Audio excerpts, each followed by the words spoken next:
just a second. And he fouls it away. It's 1-2. Hopefully the audio is all good. Let me know if it's not. That's good. That's good. It is 1-2 count here for Hernandez. If you haven't done so, consider leaving a like. We're up to 3 so far. Pretty good. Pretty good. Wants the fastball up and in. Nailed. That'll be ball 2. Absolutely dotted it in the perfect spot. Didn't get the call. 2-2 now to Hernandez. It's been kind of the theme for this for the start of the season. Tigers kind of getting weird calls. A guy like Tyler, when he doesn't get the call, because he needs those pitches. What's up, Sport? Foul Sports. away. Or what's up, Daniel? Look at Dustin Garneau. All right, now I'm getting my play back up, and we'll be good to go here in a second. What Tyler Alexander needs to do to be successful. He says it's about command. This is What's going up, to be what's up, Luke? match. You're working at 3? Oh, that's all right. Thanks for tuning in while you could. Yep. And the movement will be vital for him today. Hey, we're up to 4 likes. Very good, very good. Started off the plate, came in, caught the outside. If you haven't left one yet, That's consider different than doing the so. It'd be slider. cool. Slider will have a little more depth to it. 2-2 count. Let's see what the pitch is going to be offered up here. Right-handers. And blew it by him, strike 3. I think this was the cutter again. All right, sounds good. Call it a changeup, but either case, it's an off-speed pitch that he comes right back up and in, and PK or Hernandez was not able to put the barrel to it. Yeah, really nice. It's probably like 60-plus degrees down there. It looks really good. Or cutter, and that ball just absolutely. Several guys are wearing short sleeves, so that's nice to see. Now we'll face Rafael. Maybe we'll see a little bit of offense from the Tigers this afternoon. Tigers will shift. Here's Devers For the pull-hitting Devers. in for ball 1. That's It was Hernandez, Devers, and Bogarts. Then Martinez, of course. So that's kind of what we're dealing with for the first chunk of the Red Sox lineup. To establish, because he needs that outside corner to survive. Here's the 1-0. Going to be in for strike 1. Great location right there with that fastball. Yeah, really nice weather today, it looks like. Top out right there at about 90 with his fastball. So yeah, Rocky's off to a really good start. They might be that team this year that kind of gets off to a crazy start and then things kind of catch back up to them. We'll see. 1-1. It'll be high for a ball. 2-1. Alexander dotting some pitches. Why is that, Karam? See the shift to the right side. Candy the only man on the left side. Here's the pitch. Strike 2. Another one up in the zone that a Red Sox player couldn't lay off of. Now, see these 4 pitches at the top of the zone? They're going to go low here on this next one.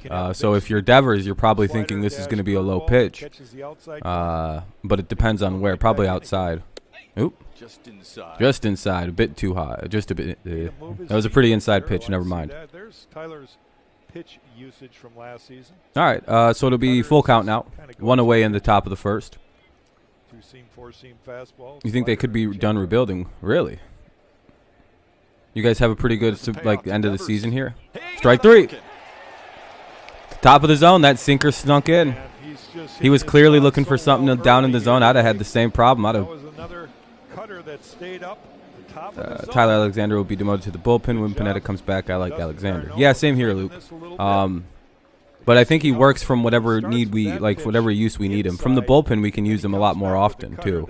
After like the 6th or 7th inning, got to pull a start or have him come pitch 2 innings and it's shut down. Get to the 9th inning and there you go. I don't know. I like Alexander as a multifaceted tool for the pitching staff. Just sucks that he's probably wanting to be a starter, so at some point he's going to probably deuce out of Detroit. But again, you got to remember, Tyler's really good the first time through a rotation or a lineup, and then things kind of get a little weird after that. Or they start to anyway. Wow. Can they get the play? Hey, they're going to call him out. Let's go. Good play by Candelario on a rocket hit by Bogarts on the first pitch. Good pick by Spencer Torkelson, and that should end the inning. What's up, Jacob? All right, another good first inning for the Tigers. That's a sign. Yesterday they had a good first. Hopefully today's another good first. Oh, it's the play-in for the tournament, isn't it? Yeah.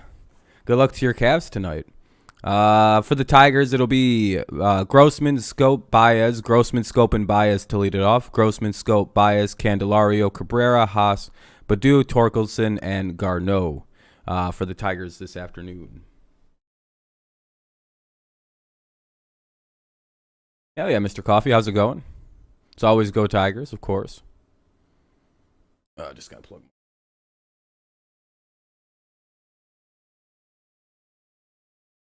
All right. If you haven't left a like, consider doing so. We're off to a struggling start on those. Sheesh. Warriors will win the finals. Torque back in. Yep, he's starting today. Thanks, bro. I'm real nervous if we go in the playoffs. Yeah, I mean, I would imagine so.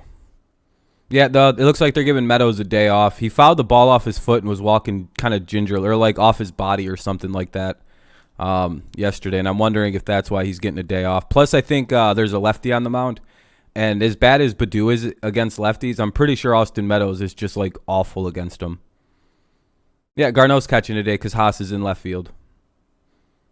So it's either just, it seems like they've sat Austin a couple times now this year, and I think both of them have been against pretty left-handed pitching. I mean, it does give us him as, plus it's early in the season. That's my only thoughts is like he must not hit lefty pitching because I'm pretty sure we're up against a lefty today. Let me go look. Rich Hill. Yeah, a veteran lefty too. Alexander. Here's the Tigers batting order presented by your Southeast Michigan Ford dealer. So, Jonathan Scope bats second. yeah, and it's Rich Hill, so he's probably got like a history of just being really bad against Rich Hill. Grossman, Scope, Baez, Candelario, Cabrera, Haas, Badu, Torkelson, and Dustin Garneau to round it out. We're getting there. Thank you guys, by the way, for the likes. I do appreciate the 7 or 8 so far. So we're on the move. We're talking about 42-year-old guy, but look at yeah, Rich Hill. Let's see if we can do some damage against this guy today. 17 times in his career, he's 3-0 with a 3.74 ERA. 13 That'll be strike one. I live in Florida, but even a Tigers fan, but been a Tigers fan all my life. But I follow the Rays a lot as well, considering it's my home team. Yeah, the Meadows pickup was great for the Tigers. I was surprised you guys the Rays let him go. But hell yeah, it would be hard to root for the Rays outside of the last like 5-6 years because of the, I don't know. I guess they've been kind of good since the 2010s, like inconsistently good. You have to be patient with him. Since they became the Rays, not the Devil Rays. Here's the 0-2 to Grossman. When he was younger, it would have been a little easier probably to root for or at least follow anyway. But yeah, great pickup. For Isak Paredes, what a steal. Want Purdue to start getting going. Yeah, there's a couple guys on this team that aren't off to the greatest starts. You have to be patient, let the ball travel. Here's Grossman. That'll be inside for ball 2. Now 2-2. Yeah, it'd be nice to see like Badu get going, Candy get going a little bit more, Grossman get going. He's hitting 67. Hill's curveball averages 71.4 miles an hour, and that's the slowest one recorded. And strike 3. Grossman looks at strike 3. Man, he's been striking out a lot this year. It feels like, in like a fashion similar to what just happened, where he just goes down on strikes like that. I always talk about guys like Rich Hill, and I said nobody throws harder. All you have to do is put a mic on the front of the mound. You'll hear the grunting, right? Scope is up now. He's working hard. It's just not getting there. And that's 88. Baez is not. No, Andrew, exactly. He's been everything we've been looking for. Both of our wins are game-winning hits by Baez. The 2-run home run, of course, was a game winner. And then obviously the walk-off hit. So plus like plus defense. So I'm enjoying it. 2012, 2015. It's much better than Carlos Correa with his 1 hit for the Twins so far. Down the right field line. Or 2 hits, sorry. He's won a few. Yeah, Rays knew they wouldn't would be able to re-sign him, so it's a win for everyone. We got an all-star, and they get a prospect and a pick. Rays just don't have the money to sign a lot of people. Well, they do have the money. They just pretend like they don't have the money. From Tampa to the Mets for Tommy Hunter in a minor league catch. Who, Correa, this season? Red Sox play Jonathan Scope straight away. God, Rich Hill pitches hard, dude. You could just hear him screaming. 0-2, though, foul ball by Scope. Well, McEnroe. Right. Monica Seles comes to mind, too. If you talk about Baez is one of our best hitters right now. Another 0-2. All right, Scope gets a little piece of it. Flares it out to center, but it'll be the second out of the inning. 2 away in the bottom of the first. No score. Now up to hit is Javier Baez. Yeah, Correa's just done really nothing with the Twins. It's just, I don't think he did anything yesterday. Did they win yesterday? And the combo of Kevin Plawecki and Rich Hill is a Big Ten combo. Rich Hill at Michigan, Plawecki. Oh, Rich Hill went to Michigan, a product of the fine state of the lesser of the two colleges between Michigan and Michigan State, of course. Here's Baez. They pull Baez. Yeah, that was a bit inside. Baez to pull, so they've shifted. It's crazy how wide this Tiger strike zone has been this season, and how thin it has been at times for our pitchers. It's pretty crazy. But the second pitch was a strike for sure. 0-2. Both Alexander and Hill have been working quickly. The only thing that's frustrating about it is the Tigers just are not adjusting to these strike zones. And that's the 1-2-3. Top of the second coming up. That was a quick inning, just like the Red Sox. So both teams go 1-2-3 in the first. We'll see if the second bears any different fruit from the tree that is baseball, I guess, is the natural ending of that analogy. Oh, yeah, I know about Rich Hill. Trust me. He was on the Twins. Yes, sir. Yes, sir, Raul. He's usually good for the first 2 innings, but he's known to give up more runs as the game goes on. He develops a blister really easily. Yep. Well, look how hard he throws. You can hear it in the way he's grunting every time he releases a pitch. It's just like, all right, dude, you don't need to death grip every baseball here. It'll be Martinez, Dalbec, and Arroyo. Martinez, Dalbec, and Arroyo. Arroyo due up here for the Red Sox, 4, 5, and 6. Martinez, Dalbec, and Arroyo. That last name is hard for my fucking mouth to pronounce. Arroyo. That's a weird one.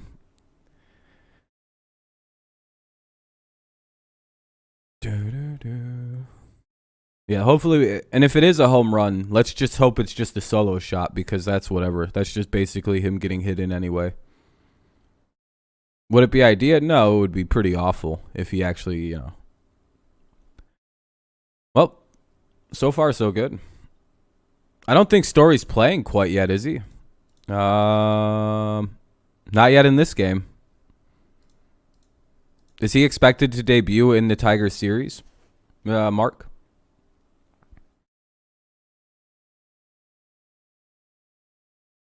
Or is he, it might be Wednesday then. It might be tomorrow is Red Sox debut.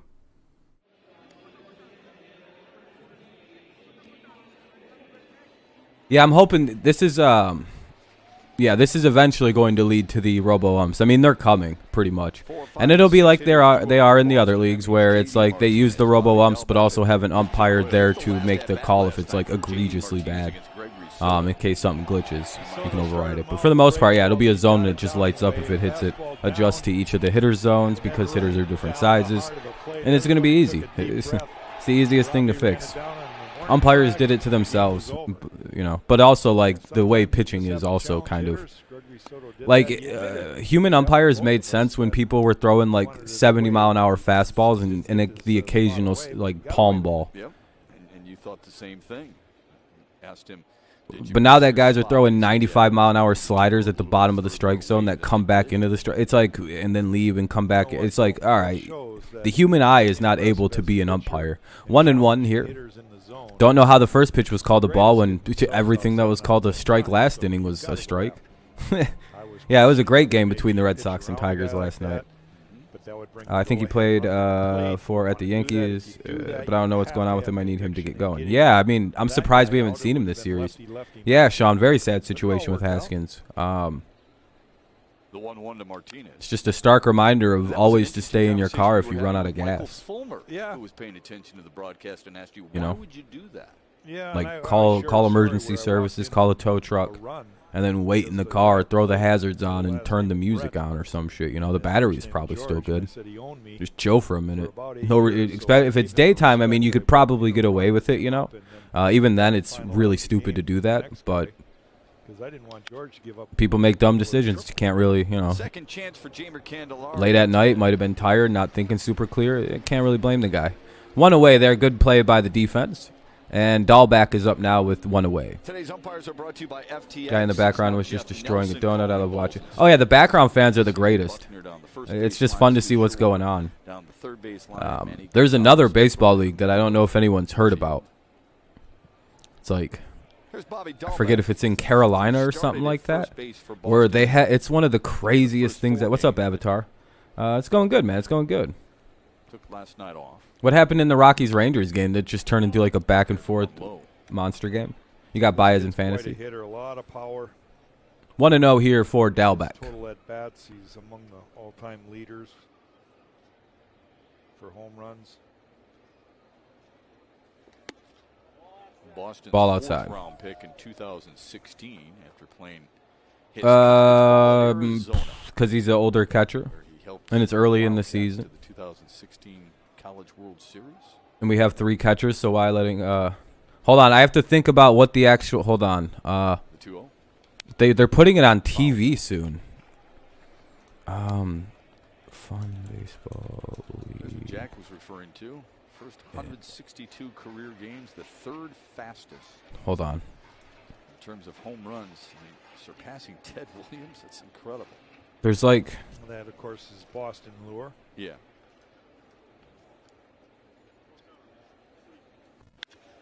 Right at Javier Baez. That'll be 2 away. Good play. I'll have to do some. What the fuck was it called? It's like this league where all kinds of fun shit is going on with like the fans. They have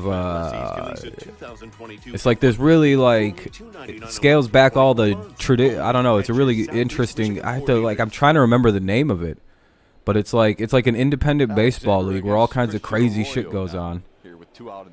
No, Tork's in the lineup today. Why would they send Torkelson down? Should they send Robbie Grossman down or Akil Baddoo down? It happened in college at Texas Christian University. Never a Friday night guy, which is your ace in college baseball. Now, sure, if the struggles continue into a couple weeks, then probably consider doing so, but not right away. I think he's had, what, 10 at-bats? Thank you, Potato. Thank you. It's the Savannah Bananas. Thank you so much. I've been literally sitting here for about 5 minutes going, what in the fuck is the name of that league? Yeah, it's called the Savannah Bananas games or leagues. That is probably the funnest version of baseball. I want to go to one of those games. You just watch it and you're like, yeah, this isn't baseball, but it's probably way more entertaining. That'll be 2-2. Yeah, man, that's what I was just talking about, how it looks like it's the craziest fun ever to go to. He believes in himself. He knows how to pitch. He has to depend on his taking the stiffness out. Pitching, but like there's another team like the Mac and Bacon. That's awesome. 6 Red Sox up. At least he's calling it consistently, I guess. It looks like this umpire's strike zone is he doesn't mind calling things inside. By the way, that was the 3rd out of the inning. Tigers will be up now. Bottom of the 2nd. It'll be, let's see who's due up. It'll be Candelario, Cabrera, Haas. Candelario, Cabrera, Haas. 4, 5, and 6. Macon. Is it Macon? Like M-A-I, is it M-A-K-I-N, like kind of said like that? I'm not good at names. I'm just terrible at names. In the bottom of the 10th, Rangers with 1 out originally scored a run, but the Rockies challenged for base running interference, and the play was overturned, and the guy at first was out and ended a wow. That is a pretty crazy ending, Avatar. See, I don't understand how people can like actually be upset about base runner interference where the defense can stand wherever they want. How is that fair? This is exactly why I think that the shift is horseshit. Because people will defend a base runner interference call and be like, yeah, but if they want to stack 6 guys on one side of the infield, that's completely fine. But why can't he run through the... What? But it's like, you're still going to defend base runner interference or baselines and shit like that. So my initial point with the shift is like, if a guy's running to first and is going to get tagged or like running to third on a ball that gets hit to short, should he not be able to like run diagonally toward the pitcher and then jut backwards, kind of like cut around, do like a front flip if he can to get around the guy with the ball. Why can't he do that if the shortstop can play short right field, the second baseman can play middle right field, third baseman can play in the middle of the diamond, the catcher can go wherever the hell he pleases too, probably. The left fielder can play third base. Like, why are we so defending of the defense being able to do whatever they want? But like, if the offense was to do anything I just said, like jut around a player, it's out of the baseline, you're out. You broke arbitrary baseline rules. But, that's why I'm very pro banning the shift. Unless they get rid of baselines, which then I'd be like, all right, now it's all fair game, all's fair in love and war. But with baselines, it's kind of unfair. And just like base runner interference, you can't run into defenders. It's all rules are always made, and everything's okay as long as it doesn't benefit the offense. They went on a witch hunt for steroid users. Meanwhile, all these pitchers using pine tar, which was proven to be more effective of a cheating repertoire than pine tar or than steroids were. But no one got in trouble for that. They didn't even bother looking at who might be guilty. They just went, no more. Gosh darn it. That was literally what they did.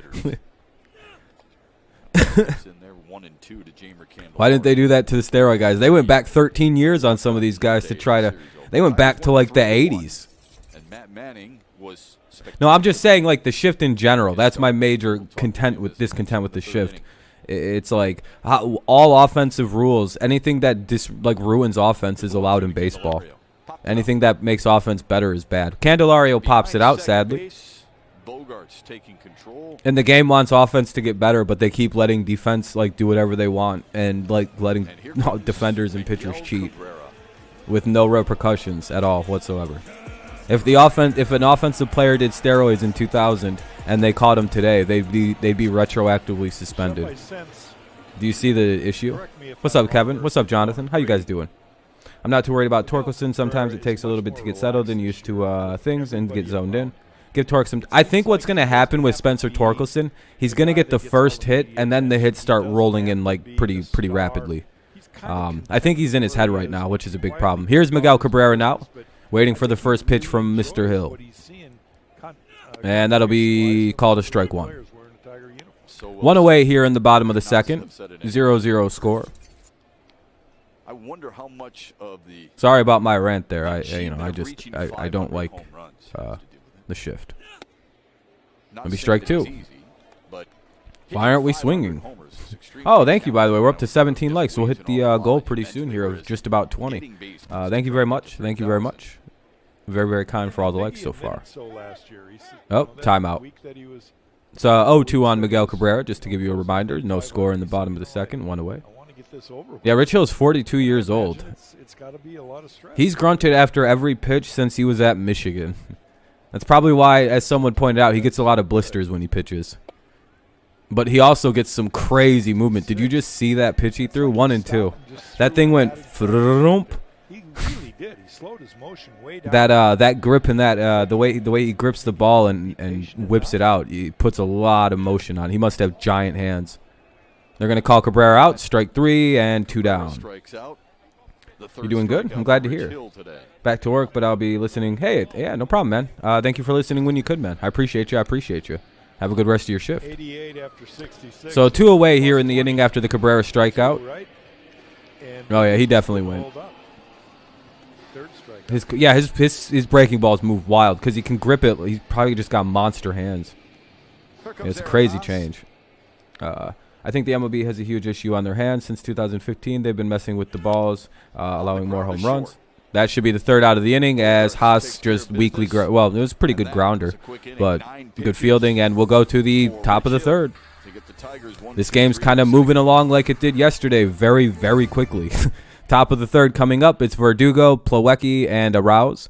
Verdugo, Plawecki, and Arouse. So pitcher started using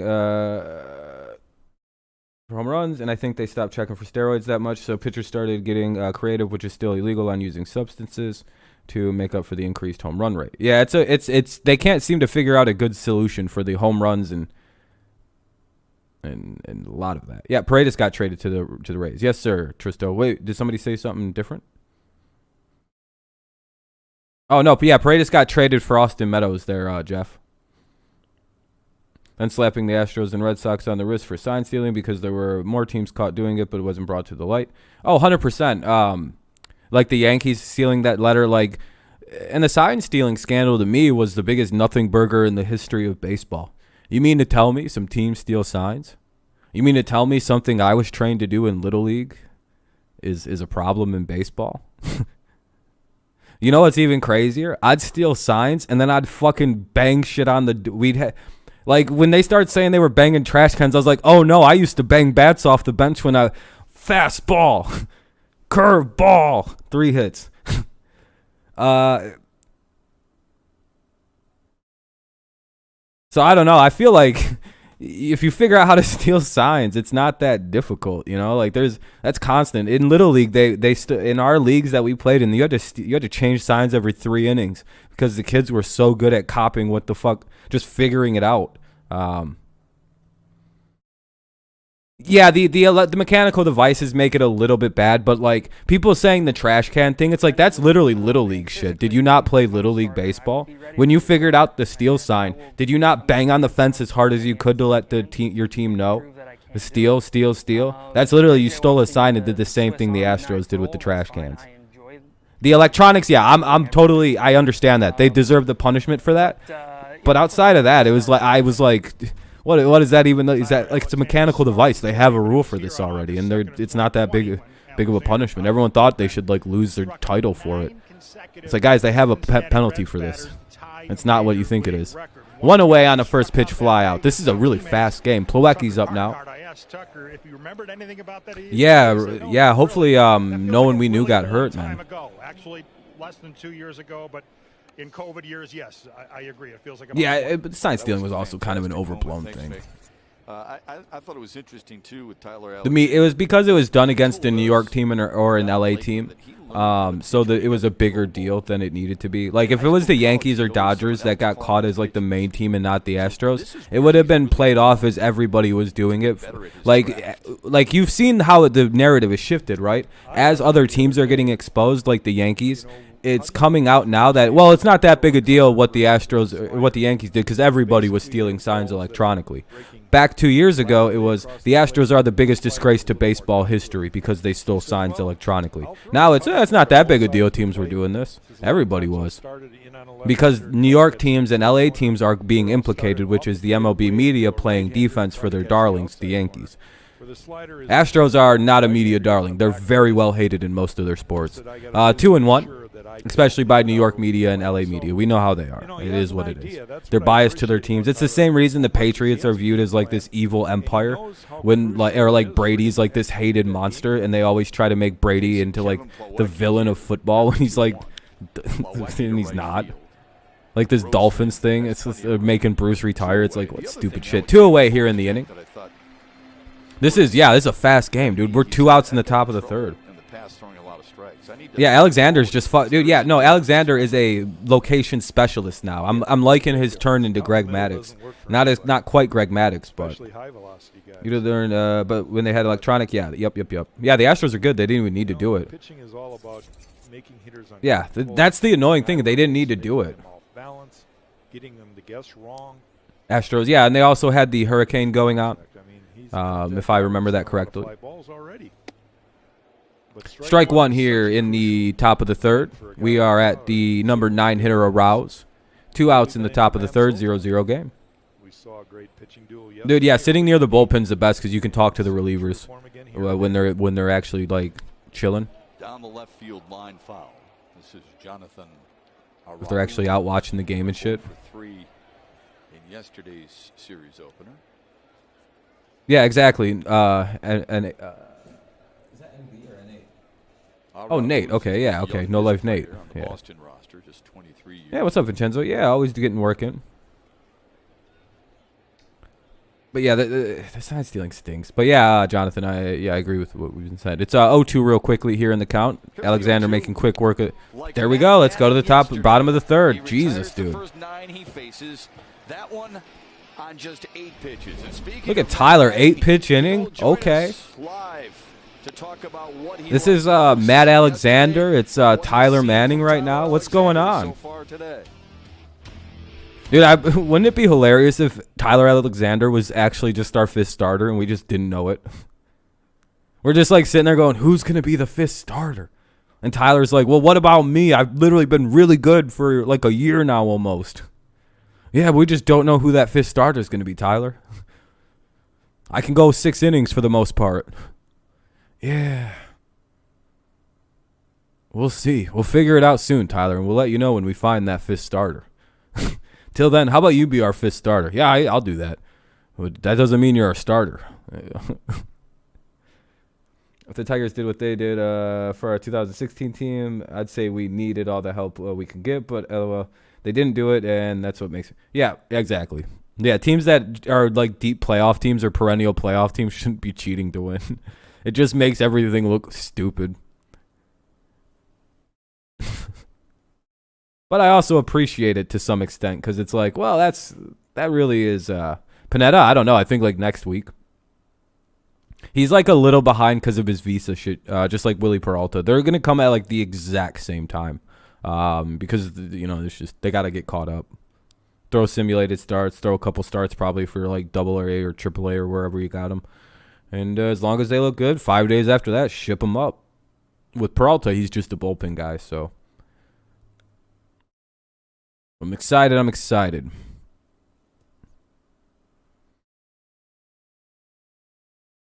Oh, Tyler Alexander's a bullpen guy, and Pineda, I think, is literally a 1-year signee just so we could get to Turnbull. I'm pro steroids in baseball. I don't give a fuck. I don't think it makes much of a difference.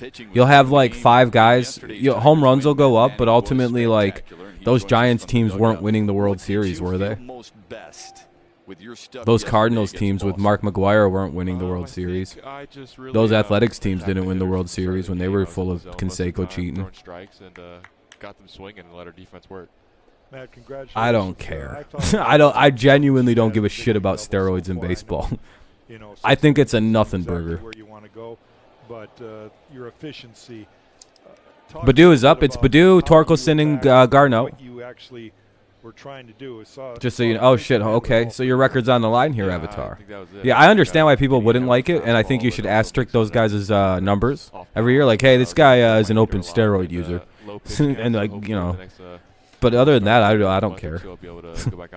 I'm pro cheating. Like, I think anything to get an edge in a kid's game is hilarious. Yeah, Matt Manning was filthy yesterday. It's an 0-2 count here on Badu rather quickly. They're letting him get some starts against lefties at least. So hopefully maybe he has a decent finish here. I think good things start to happen. Fuck. Badu strikes out. 1 away in the bottom of the third. 0-0 score. This is a fast-moving game. It's been a 33-minute affair, and it's 10 minutes for both of top and half. Look at the problem now with the league changing the ball to affect the batter or pitcher for contact time. Yeah, there's all kinds of changes happening. They want to move the pitcher back, and they want to like it's like 50 different things to make it easier. It's just like, just let them use steroids, dude. Who gives a shit? The steroids was the ultimate solution. Them motherfuckers were hitting just fine. Hitting 250, 57 home runs from guys like fucking, I don't know, Johnny Peralta again. That'd be hilarious. Yeah, I think so. Luke, it should be Erod tomorrow. Again, I understand why people don't like steroids, though. Get down, get down! Yeah, he finally got it! Should be a double! All right! He looks so fucking... Dude, the look on his face was like... He has a huge smile on his face. Like, all right, dude. Finally, it's off your back, and you get a double out of it, too. Trust me, they're not scoring that narrow at Comerica Park either. That is a 100% double. All right, congratulate. And it's a diving play, too, and the guy missed it, so it's always a double. All right, finally. For a pitcher, you got a game, and it's you're out there for a long time. Getting that first one, I think there's a lot of pressure there. So I'm happy you got that first one. You obviously have a great relationship with your colleagues, your former or fellow Yeah, guys who hit 200 will still hit 200 if they're on steroids. If not, you know, a little worse. But they'll hit 50 home runs a season, which is way better for baseball. That's my main point. Like, yeah, baseball's still gonna, like, guys are still gonna hit like garbage for the most part, but like when they do hit it, those are gonna be some far hit baseballs. You know what I mean? Like, guys hitting 200 are still gonna be 200 hitters. They'll just be hitting like monster numbers of home runs, which is good for baseball objectively. 0-2 now for Garneau with the runner at second and one away. I'm happy for Torque. He looked a little nervous for the first game. He just keeps looking nervous. He looked like there was just a monster eating him for about 5 games here now. And then he looks relieved now. Yeah, dude, his smile is huge. If Matt and Alex continue to pitch like this, look out, Tiger fans. Yeah, I mean, this is his idea. If Alexander just assumes into a great starter, then we just have Pineda as a 6th starter, and we're good to go. And there's a fight for him here. I think everyone just wants a little piece of him. Yeah, Nate, but again, I understand why they can't have it. It's bad for guys' hearts, too. Yeah, exactly, Judy. I'm glad he got it out of the way. Just monkey off the back. Oh, get down. Get down, too. Drop. Yeah, there we go. What's he doing? Is he... Oh. Okay. First and third now. First and third, Garneau bloops the single in there. Do you notice how they're all fucking... Matt Manning almost just gave away the fact that baseball players, I think, all swear to do boring interviews. I don't feel that sense of pressure from this team to... Because he was all of a sudden getting really hyped for a second. And I was like, wait, where the hell is this Matt Manning in this boring-ass interview that's going on? I swear to God, baseball players they get into one meeting together, and they're like, all right, so this year we're all going to just be kind of very boring when they ask us questions. Don't let it know that we actually have any kind of a personality. The Tigers could be in a position to win a game because of our starters, and there's a lot of pressure on. Might just be the Detroit people. These guys stink. Shepard and Gibson and Morris could be better if he had better things to work with. Strike one here for Grossman. Man, Grossman does not like these calls. He just looked at the envelope and went, God damn it. All right, Grossman's 0 for 1 with the strikeout, though. Runners at the corners and just one away here in the bottom of the third. Tigers threatening a little bit here. Single or just bash it out to deep outfield. You don't need to do too much with it. Ah, shit. They only got, hey, we score a run. It's 1-0 Tigers. First career run scored for Spencer Torkelson. Hey, and we get the runner to second. Wasn't a double play. Hit it deep at third base. Hey, what's up, Joshua? Oh, it feels great. There we go, Robbie. Knowing you have a lead, because sometimes when you have your good stuff rolling, yeah. You might only need one. Everyone's fucking, yeah, there we go. One of the best moments of the season was when your mom, Kristen, told us, as a parent, there is no greater joy than watching your child succeed at the path they have chosen. How are you different today? Got to root for somebody like Spenny Torkelson, man. That was awesome. This was awesome. Scored his first run. Probably feels pretty good right now. Everyone can stop. Just really getting get up here and playing at this level, just getting experience. 100%. They did that. 100% they juiced those baseballs. That's why they used to go back and fucking collect them from fans and give them different baseballs. That was a thing, actually, apparently. Apparently, it was a very quiet thing that it was not uncommon for if you were to get a foul ball for the officials to come and give you a different baseball. In case you get the baseball and decide to tear it open and find out what's inside of it compared to a baseball you buy at the Walmart or the Sports Authority or MC Sports or whatever the fuck you go to. I don't know. Maybe we go Future Rookie of the Year. Yes, sir. Hopefully the floodgates open. Yes. 2 and 3 and 0 now for Scope here. Good start to this at bat. I wonder if he's got a green light. 2 out, 1 on, 1-0 Tigers lead here in the bottom of the third. 6 innings in case you missed it. 6 innings through just 68 pitches. But see, it's a very specific set of years, Potato. And I don't know if they do it everywhere, especially at Comerica. I don't think the Tigers cheat like that. I actually have a very weird theory about the Tigers when they do bad to the Tigers when they do good. And I think the Tigers are one of the most honest baseball teams in the entire league. But 2-run lead is even more so. If you think about it, during the steroid era, the Tigers were one of the worst teams in league history. And I think nobody got in trouble for steroids for them. Literally 0 players. And then you look at when they got bad again in the late 2010s. That was right when the pitching like fuck, all them pitchers were cheating like left and right. And I don't think a single Tigers pitcher that was pitching during those years, if you like look at their like the ones that like that they're using, like I don't think any of them had any major drop-offs last year. I think most of them got better as the year went along. Like, you know, even post-ban of the shit. It's one of those weird things where you're like, do the Tigers suffer because they're an honest baseball team? Is that the reason this fucking team just doesn't get to succeed, is when the cheating gets really bad? Teams that don't cheat just get like completely fucked over. They were a bad team, sure, but like it's a weird situation in my opinion. I don't know. 3,000? I don't know, like a week or two. I hope they all do, Luke, so that way we win. And two juice balls in 2014. Baseball itself increased home runs from 2013, 14, 15, and dropped off 16 present. Yeah. I'm only out there with a microphone. Another payoff pitch. Sidearm again. Well, the World Series teams, yeah, those were a little bit of a different thing, I would argue. Like we were like, that was when people were like, and the Tigers got good right after they started really heavily policing steroids. And you know, we lost a couple guys that we signed from bad teams, like the Indians. The Yankees were particularly bad. The Marlins were particularly bad. There were a few teams that were steroid factories. The fucking Indians were one of the worst. And I don't know. I feel like the Tigers did good right when there was barely any cheating going on, or if it was all surface level, like nothing too deep during their division run. A lot of the teams that were succeeding during the heavy pitching cheating eras were teams that have like very sketchy cheating histories. My goodness. The Indians are a prime example. That'll be a fly ball. Could be the third out of the inning. And it drops in. Wow, that's a when it rains it pours. It's 2-0 Tigers. Hey, that's a little excuse me bloop. Somebody said Rich Hill is good for 2 innings, and then the runs just start coming in. What a money call by that guy earlier. He's like, yeah, Rich Hill's good for 2 innings, and then the runs just appear. It's not even. Well, there was 2 outs, so you're moving on anything touched by, you know, touched for anything.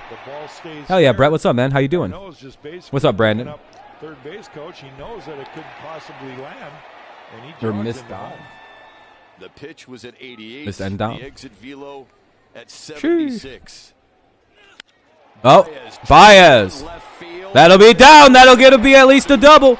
Scope's going to chug along. He's rounding third. Let's see if he scores. No throw. It'll be safe at home.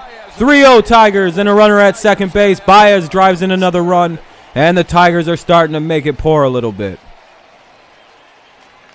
Scope was fucking chugging around them bases. Like you said, you see the truth with your own eyes. Unlike any other sport, well, that was a fastball. Yeah, there's something. Baseball does something to the baseball, and that's the saddest thing. But it is what it is. They need the offense to be good, but they don't know how to make offense better because pitching is unreal right now. It's hard to hit pitching. It's like actually impossible to hit some of these pitches. So that's an actual problem. You know what I mean? Yeah, they stopped the pitchers from cheating now, but now they have to figure out how to make offense catch up. I think the solution is probably moving the mound back, which sucks. What's up, Don? I don't know why Javi bats with his glasses, but he needs to keep doing it because it keeps his swag up, and he's been crushing it. That almost literally lasered out of the ball field. Like, if that would have had a smidge more power, that probably is a home run. Here comes Candelario now with 2 away and a runner at third. Tigers doing a little bit of 2-out scoring right now. Shot of Tyler Alexander sitting on the bench, and his first thought and only thought should be strike one, and the very first guy. Tyler Alexander is like, wow, run support comes easy for guys like me. I swear this happened last year. Every time he pitches, he wears sunglasses. They may be prescription strength. Some guys don't like wearing contacts. He could put in contacts during the game too. You never know. I'm shocked that more guys. Well, I mean, they have them. They have really good contacts in majors now, where like dirt doesn't get in them too much. Because there's probably a lot more guys you would be shocked to find out that need to wear specs.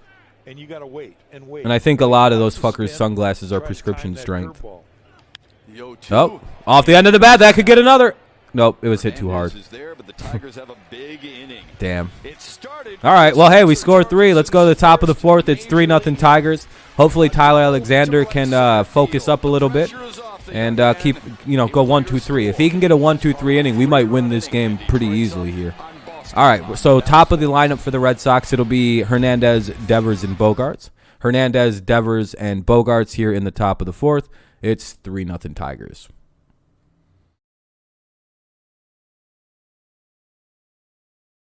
Yeah, the sunglasses keep the runs coming. Yeah. All right, good start. Torkelson gets his first career hit, a double into right field.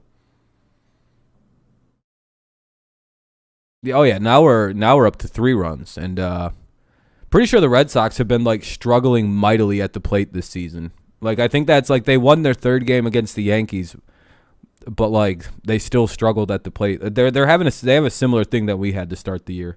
They're the same problem. Most of us just just not hitting.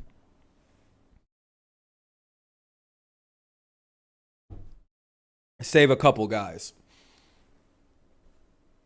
It was kind of similar for us. 1 and 3, right? Are they 1 and 4?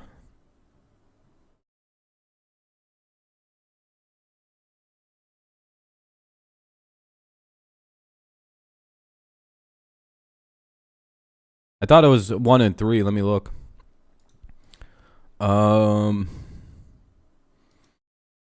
Red Sox. Yeah, 1 and 3. Their first game got canceled, I believe, or rained out or some shit like that. And yeah, so it'll be Hernandez, Devers, and Bogarts when the top of the 4th gets going. Tigers take a 3-0 lead. Hopefully that can keep up. Oh, shit, we're up at 21 likes. I appreciate that, everybody. Very kind, very kind. If you haven't left a like, consider doing so. It's very good, it's cool. I'm not going to go out there and be like, I want to hit 30 home runs. I want to bat 300. I kind of simplify and I want to go every day, work hard every day. Oh, yeah, do Torkelson. whatever I can that day to get better. I swear to God, these guys are just trained to not have media personalities until, like, Baez, but my best friend is a Cubs fan. I remember watching Baez back in the 2013s in the minors. To them bringing him up still feels unreal. We have him. Yeah, I know. Especially since, like, I never thought he would not be a Cub. I thought for sure when the Mets traded him, like, it was all just like, or when the Cubs traded him to the Mets, I thought it was like with a wink and a nod. Like, oh, no, I got traded to the Mets. I wonder if I'll ever come back, Chicago. I thought that, like, it was one of them hoe-out moves. Same with Rizzo and Brian. I thought they were all going to just go back to the Cubs and kind of fuck the world up with that move. And very happy that we stole him. You almost feel like, okay, now we're going to start seeing what we expect. Man, the viewership beginning. Hopefully the Tigers continues to keep improving throughout the season. Yeah, thanks, Randy. Yeah, I know. It's really nice. I very much appreciate people watching. Feels pretty good, especially with the last couple like the month before the season started, things were getting pretty dark on this thing. 5 people. But thank you all so much for watching and tuning in. I very much appreciate it. Oh, shit. No, it's foul. Oh, that was a good one. What's up, Detroit Bookie?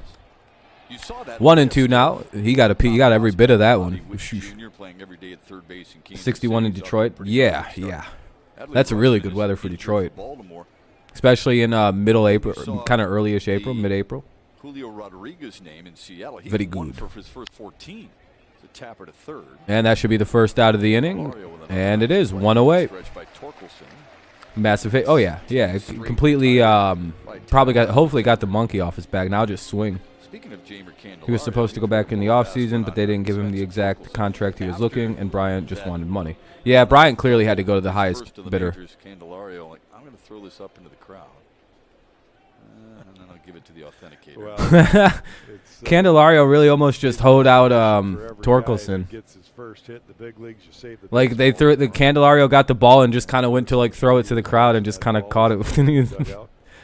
That's a whole ass move. Alexander against Rafael Devers. Yeah, Jake. Yep, he got a double. shift. It was like a single, but he was able to get to second because, you know, on those extra effort plays, they don't really give you errors. Tyler there to record the first hitter. Yep. First that might be a out, bloop that single. one into left field, so there's the first hit of the game. Red Sox get their first hit. It'll be Devers on a bloop single. Now up is Bogarts with the runner at first. One out in the top of the fourth. Tigers have a 3-0 lead. Immediately, and he was able to do that. Now he's going to resign Miggy. No, Miggy's done after his contract. see Devers just Miggy has said that he's done. Once his contract is done, he's done. Like he's only honor.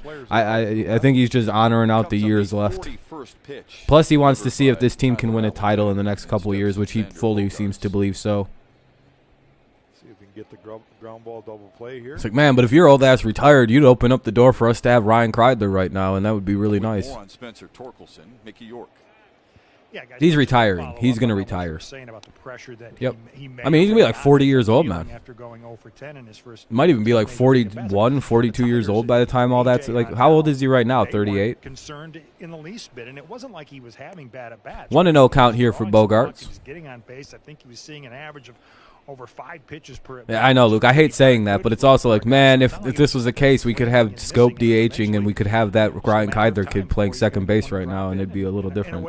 I saw Spencer when he was a Seawolf. That'd be pretty cool. That'd be a pretty cool little thing to go watch at Erie. He took off, so no reason to think that. I'm pretty sure Kevin might have watched him play a few times for the Mud Hens. I think I pray Verlander comes back next year and retires with Cabrera. Yeah. What he signed I thought it was a 2-year deal with the Astros. We just all knew it was going to be a matter of time, and today's a day, and a glorious day. You live in Erie? Well, that makes sense. That makes sense. One of my buddies lives in Toledo. So I'd go to Erie games too. That'd be cool. Get to watch the future every so often. Well, to Mickey's point, I thought it was. What's up, Daniel? What's up, Mystery Kid? How you guys doing? Oh, it was a 1-year deal? Oh, maybe he signs with Detroit next year then, but I don't know. We might be in a situation where we don't really need a 6th pitcher. I'm not worried. In fact, I don't mind guys struggling at this point. Who, Spencer? Torkelson? They'll get through it, and then they'll know how to deal with it. Are you sure? They mature. Line down the left field line foul. Torkelson actually told A lot more guys went to AAA than usual last year, simply due to the fact that they didn't want to call anybody up for the September call-ups. He did there because you could say, yeah, the kid's gonna. Trevor Story isn't playing yet. And leave it at that, and that leaves doubt in the. I guess you could go 6 guys; it wouldn't hurt anybody. By saying he's fine, I'm not worried about him, and it's okay that he goes through. I think Riley Green and Torkelson both played at AAA last year because of the. We knew that there was going to be a lockout potentially, and if they don't make any major league play time, service time, then they could have had a full spring training, which they did. And I think that was the reason for that move, which is the reason a lot of top prospects weren't called up last year, which was really weird. I was like, where the fuck is everybody? Why aren't they calling anybody up? Oh, yeah. Then I was like, oh, yeah, that makes sense. They could do a full camp. It's like a weird workaround. You're looking for that weak contact, hoping for the ground ball, maybe turn 2. Baez well away from second base, so you're hoping the ball's hit to the left side right at him. I swear, Jake, he spent a good amount of time in AAA. I mean, I could be wrong, but we'll look it up in a second. Slowly toward Baez on the bare hand. Nope. Oh, they weren't able to get Bogarts. Yeah, really tough. Got rid of it. A little too fast. That was like it was like a trickle bunt basically. It'll be 2 on and 1 out here in the 4th inning now after the little boop single, or after the little blop single, I guess you'd call it. Now JD Martinez is up. That's the worrisome part. And be able to throw it, right? A lot of times they bobble it. And as I've always said, Alexander's unhittable one time through a rotation or a batting rotation, but the next time is, it becomes questionable. He's pitching the exact same. That's the thing. And now he's getting hit. Fucking walk him. I'd rather just go after Randy Dahlback, even though he's a monster power hitter himself for being a midget or a short person. Good chance for a double play if you can get a ground ball. Takes one at the bottom of the zone, 0-1. But normally, Jake, I'd agree with you. Most good players don't good baseball players don't wind up in AAA. AAA is like for players who need a little bit of extra time, and guys who just aren't hitting it right. They just clearly aren't quite ready. Say, how did that happen? Yeah. How did he? Yeah, throw him off speed pitches. 0-1. There's a grounder to short. Oh, God, how lucky. Oh, man. That's what I mean. You got to throw him outside, like off-speed outside pitches and hope to God he doesn't muscle up on it. That's the only way you can get that guy, and what a beautiful fucking pitch that was.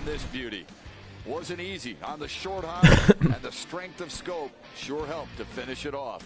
He got Martinez to ground into a double play, and that'll be the bottom of the fourth coming up. Tigers still hold on to their 3-0 lead. It'll be Cabrera, Haas, and Baddoo. Cabrera, Haas, Baddoo, 5, 6, and 7. Whew. Got away with that first pitch. Martinez was not sitting on that first pitch, because if he was, that's a risky one.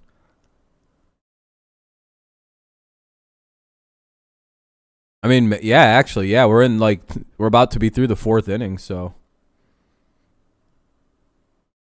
El Mago? Is it Mago? Like, do you say that like Mago or Maho?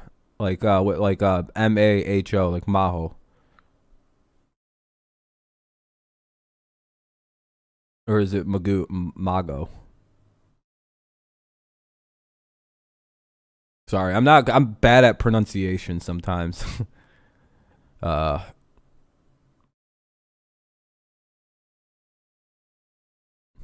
guess it'd probably just be a J or a H in there if it was Maho. Even though, Javi has been insane so far. I thought he was going to be the strikeout king. Well, I mean, he still probably will be. He'll strike out, but like, as long as he's getting a hit or two a game, who gives a shit what he does at the plate other than if he gets one double a game, if he can score a runner a game or something like that and get an RBI, do you really care if he strikes out every other at bat that game? Probably not. I think that's how he hit it in Chicago and New York. Yeah, he struck out a lot, but it was like, yeah, but he also hit a home run today and made 3 amazing plays on defense. I don't give a shit. He went 1 for 4 with 3 strikeouts, hit a 3-run shot in the bottom of the 8th. This is just like, I don't care. I don't care about any of the things before. Look at that defense and the clutch hitting. That is another thing. The man is unbelievably clutch. With 2 hits last night, including his 598th career double. It's fun to chase down those numbers that he's running. They only have them 1 hit nice. Yeah. Got under it. Nothing wrong with Cabrera flew out. Haas is up now with 1 away. The Tigers' 4th. Little fly ball to center field. Yeah, we got him held a couple hits. Up steps Eric Haas. Home run coming. Rich Hill I'll feel it. Frustrated after the last half inning where the Tigers put 3 on the board. And he knows his fastest pitch is 89.8 and his slowest is 66.2. Jesus. We talk about it on our side all the time. It works the same. No, it's way better than Nico. It's not even comparable. Eric Haas wants to start a rally here with 1 out. Yeah, fun. Yep, they're up 3-0 right now. Pretty good. Haas is kind of double dipping today. How'd we score? Today, he's a hockey fan tonight. Torkelson hit a double, and then family down there. He said who the fuck came up after he did? Love the Red Wings. Torkelson hit a double. Garneau had a bloop single to put runners at the corners. Grossman came up and had an RBI like ground out. So there's the 1 run. And then Scope had a RBI. No, he got on. And yeah, Scope had an RBI, and then Baez had like a RBI, which. So yeah, Scope scored a run. Grossman scored a runner, and as did Javier. In the air to shallow center, Hernandez. Sorry, that's a bit complicated. Yeah, Torque got his first career hit, which was a double. 2 away here in the 4th inning. Another fly out to the center fielder. Looks like Baddoo is up. Got the white jersey hanging, and I said, "What do you have that in there for?" Oh, I'm sure if you go and look, you'll be able to find the hit. It's probably all over like all kinds of MLB Twitters and stuff like that. Looks like an extra small. I don't know. I mean, those hockey jerseys are huge. When you put them on, they got pads and stuff, Shep. But doesn't that look like it's a kid size? Yeah, I think it's just the picture. Yeah. I know Astros. I know you're Astros guy, Brandon. So maybe, just maybe, He probably will, Colt, once they get Rich Hill out of the game and it's not a lefty. Since he knows Larkin well. We kind of know how, I guess he's really, like, we know Badu, they're trying to fix it, but I think Meadows is just like, yeah, they'll just, hey! There goes Badu getting his first hit of the season. That should be at least 2. It could be 3. Hits the bag, he's going to go for 3. The throw is not going to Way in time! Or not in time anyway. Badu standing at third. It could be a triple. You love the aggression when it works out. Let's go. You're just grateful that he wasn't thrown out at third. The throw Yeah, that was a risky move on that one. That left fielder has an absolute cannon. The ball traveled deep, and he shoots it out to the left field. Yeah, Verdugo's got a good arm. It's just, his fielding is a little raw. Miggy's fired up. Oh, yeah. Akil Badu run the bases. Scope, there it is. See, I like young teams like you guys have success. Yeah, it's fun to watch. And here we go. The man of the hour, Spenny Torques up. Let's see if that, oh, that was it. That he should have swung. All right, let's see if Torque can get his first RBI in the same game. An inning after getting his first career hit. That would be some pretty wild shit. 0-1 for Torkelson, runner at third. 2 away here in the bottom of the 4th. Yeah, when someone's helmet pops off, they're fucking moving. Ball 1. Boston defense. I don't know why a lefty would be throwing belt-high pitches to a power hitter when they can't hit 90 miles an hour. If he fucking misses on one of these fastballs he's throwing right now, this is a home run. He just, damn it, Torque. Just missed it. Craig Monroe joins us in the 5th. Tigers lead at 3-0 on Valley Sports. He pulled it. That was the problem. If he would have went with that pitch, he probably hits it a fucking mile into the gap. It's one of the things where it's like, all right, you guys better start teeing off on fucking Hill here pretty soon. Yeah, Badu got a nice at-bat. It was only a double. Oh, they only ruled it a double and an error. Oh, and by the way, hold on a second.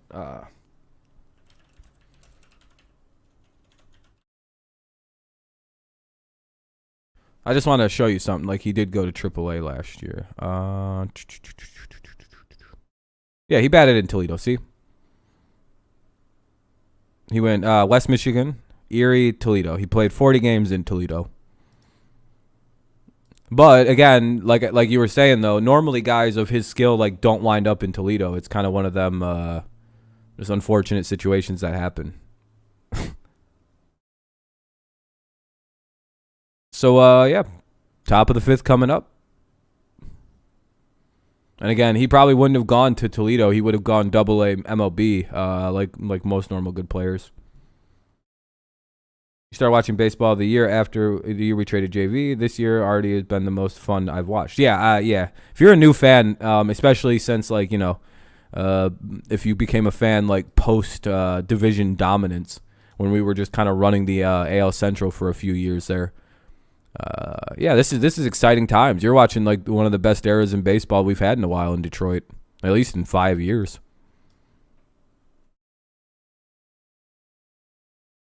Verlander for the Astros? Yeah, I think so. I think he pitched like the second game of the season. Maybe third. Serving overseas are watching this. All right, game is back on. The American Forces Network. Welcome to those. Hey, American Forces. We're watching with the Navy Forces. American Forces or whatever they're doing. Giving us the opportunity. We get to start watching baseball. Oh, I already read that. Every single day. I wish the Cowboys had the same type of excitement from my. Clear skies. You would think the Cowboys are always an exciting team. We head to the 5th. Tyler Alexander's been dynamite. It'll be Dalbec, Arroyo, and Verdugo, just to remind you. Dalbec, Arroyo, and Verdugo, 5, 6, and 7 for the Sox. 1-0 count here for Dalbec. He pitches as if he's throwing 95, 96. He's not afraid of the strike zone. He throws a good fastball to both sides of the plate, and he changes speed extremely well, especially with that filthy changeup. So when you're facing a guy like this who is obviously has less gas on his missing Miggy's prime would have been a bummer. I remember watching his first game as a Tiger and going, man, what a machine. If only this guy could figure out what position to play. I know I sent you this earlier, but I looked it up. Spencer Torkelson did play as a mud hen. No, you're good, Jake. You're good, man. It wasn't much of an arguing. I was just letting trying to keep the story straight, because usually you'd be right on a situation like that. Casey Mize never went to AAA. A lot of really good players skip AAA because it's not really for them. Good prospects from AA go straight to the majors. That's usually the pipeline. But last year was a little weird due to the lockout. They wanted to make sure like young players still had a full training camp, so they held them down in the minors last year. Very often that happens. Those are the guys that give you fits. Two, so that's 2-2 count now. My day, Mike Flanagan, on Delbert. McGregor, two guys pitched for the Orioles that come to mind. And I remember guys would come back after an offer and be so frustrated. It's like, how did that happen? You've obviously got that kind of respect for a guy like that. Absolutely. Rich Hill's that same kind of guy. I mean, they both kind of put you in the mind of like. Here's the 2-2 from Alexander, and struck him out. Good at bat, or good run. Sheesh. Alexander's only had 56 pitches too. You guys both just mentioned are lefties. Yes. Why do we use crafty associated with lefties? Because there is no such thing on the right side, right? Okay. Not crafty. Not many guys. Most right-handers are flamethrowers. Good strikeout too. Said that about Greg Maddux. They never said he was crafty. No, or like. So we're at one out here in the top of the fifth. He didn't throw hard. He just was able to spot the ball. Yeah, very good, healthy pitch count. Tom Glavine comes to mind, where he never gives in to you left-hander. Change up, fading down and away from the righty. Then he freezes you on that. Hit your over/under for both pitchers, thank God. There. Hell yeah, Trey. He wants to get you out of way. There we go. They're just tough. Yep, they're tough to barrel up. Smart pitchers. Yeah, and give the Tigers a lot of 0-2. too.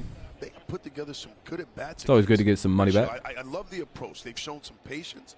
Yeah, I know. It's pretty nice, Luke. It's a pretty well-ran site. And we've seen them take better. If you're looking for a way to watch the game, by the way, make sure you check out my pinned comment. If you use my link, that's posted there. Just leave a like. It's a fair game, fair trade-off, I would say. Good success with strikeouts up. And, you can watch the Boston broadcast by clicking the away button toward the bottom of the screen, or clicking the home button to watch the Tigers. It just depends on which broadcast you want to listen to. Here's we're waiting for the 0-2 for Verdugo. Oh, the third pitch was fouled off, so that's why it feels like we're waiting a second. Here's the 0-2 again to Verdugo. Or is it Arroyo? On cue, Baez. It was Arroyo, sorry. Now up is Verdugo. Baez has right already. With Jonathan Scope, they already seem to have a really good rapport. Isn't he the guy that had all them issues with fans in New York, where they were throwing shit at the guy? Ramon Santiago, you see them continuously working. Yeah, good stretch by Torkelson. Yeah. The dude's a really good first baseman for not being a natural first baseman. And I can't wait to have Riley Green in. You were called to AAA after hitting 155 home runs. Then I helped Pittsburgh Pirates AAA team from last to first in their division. Hell yeah, man. It's a good run in AAA. You mentioned Barnhart. We saw Baez. Austin Meadows, another name. He gave them thumbs down in New York. Is that what happened? And everyone freaked out because he thumbs down the Yankees fans? Or something happened with him, and I don't remember what it was. That's the third out of the inning. Let's go. Verdugo flies out. Let's go to the bottom of the fifth. Garneau, Grossman, and Scope. So 9-1-2 for the Tigers. 9-1-2. Garneau, Grossman, and Scope. Garneau, Grossman, Scope. 9-1-2. Bottom of the fifth. Tigers lead it 3-dip. Yeah, this is a really quick-paced game. I mean, if they go 1-2-3 the rest of this shit, it might be one of the fastest games ever played in baseball history for a regular 9-inning game. I'm kind of rooting for it, to finish at, an hour 45 in. Fucking baseball people will be like, how in the world did they just do that so fast? Was it 9 innings? Was there, did something happen? And everybody just got out. It was... You're playing the Mud Hens right now? Good luck, man. He thumbs down after flying out and was getting booed. Is that really all that happened? Oh, to his own fans, Verdugo. Oh, okay, it was to his own fans. I get it. It's not even a getaway game. Yeah, I know. This is literally a normal afternoon. It's not even a game where they should be rushing to finish it like they are. It's a night. It's 62 degrees in Detroit. Fucking clear-ass skies. There's not a chance of bad weather. It's Why are we rushing through this? Why are we flying? We should just do opening day. I have an unpopular opinion. Maybe opening day should just be the nicest day of the week. The first nice day you get good weather. Like, this should be opening day weather, not... I don't know. Opening day wasn't that bad either, I guess. I don't know. It was just cold.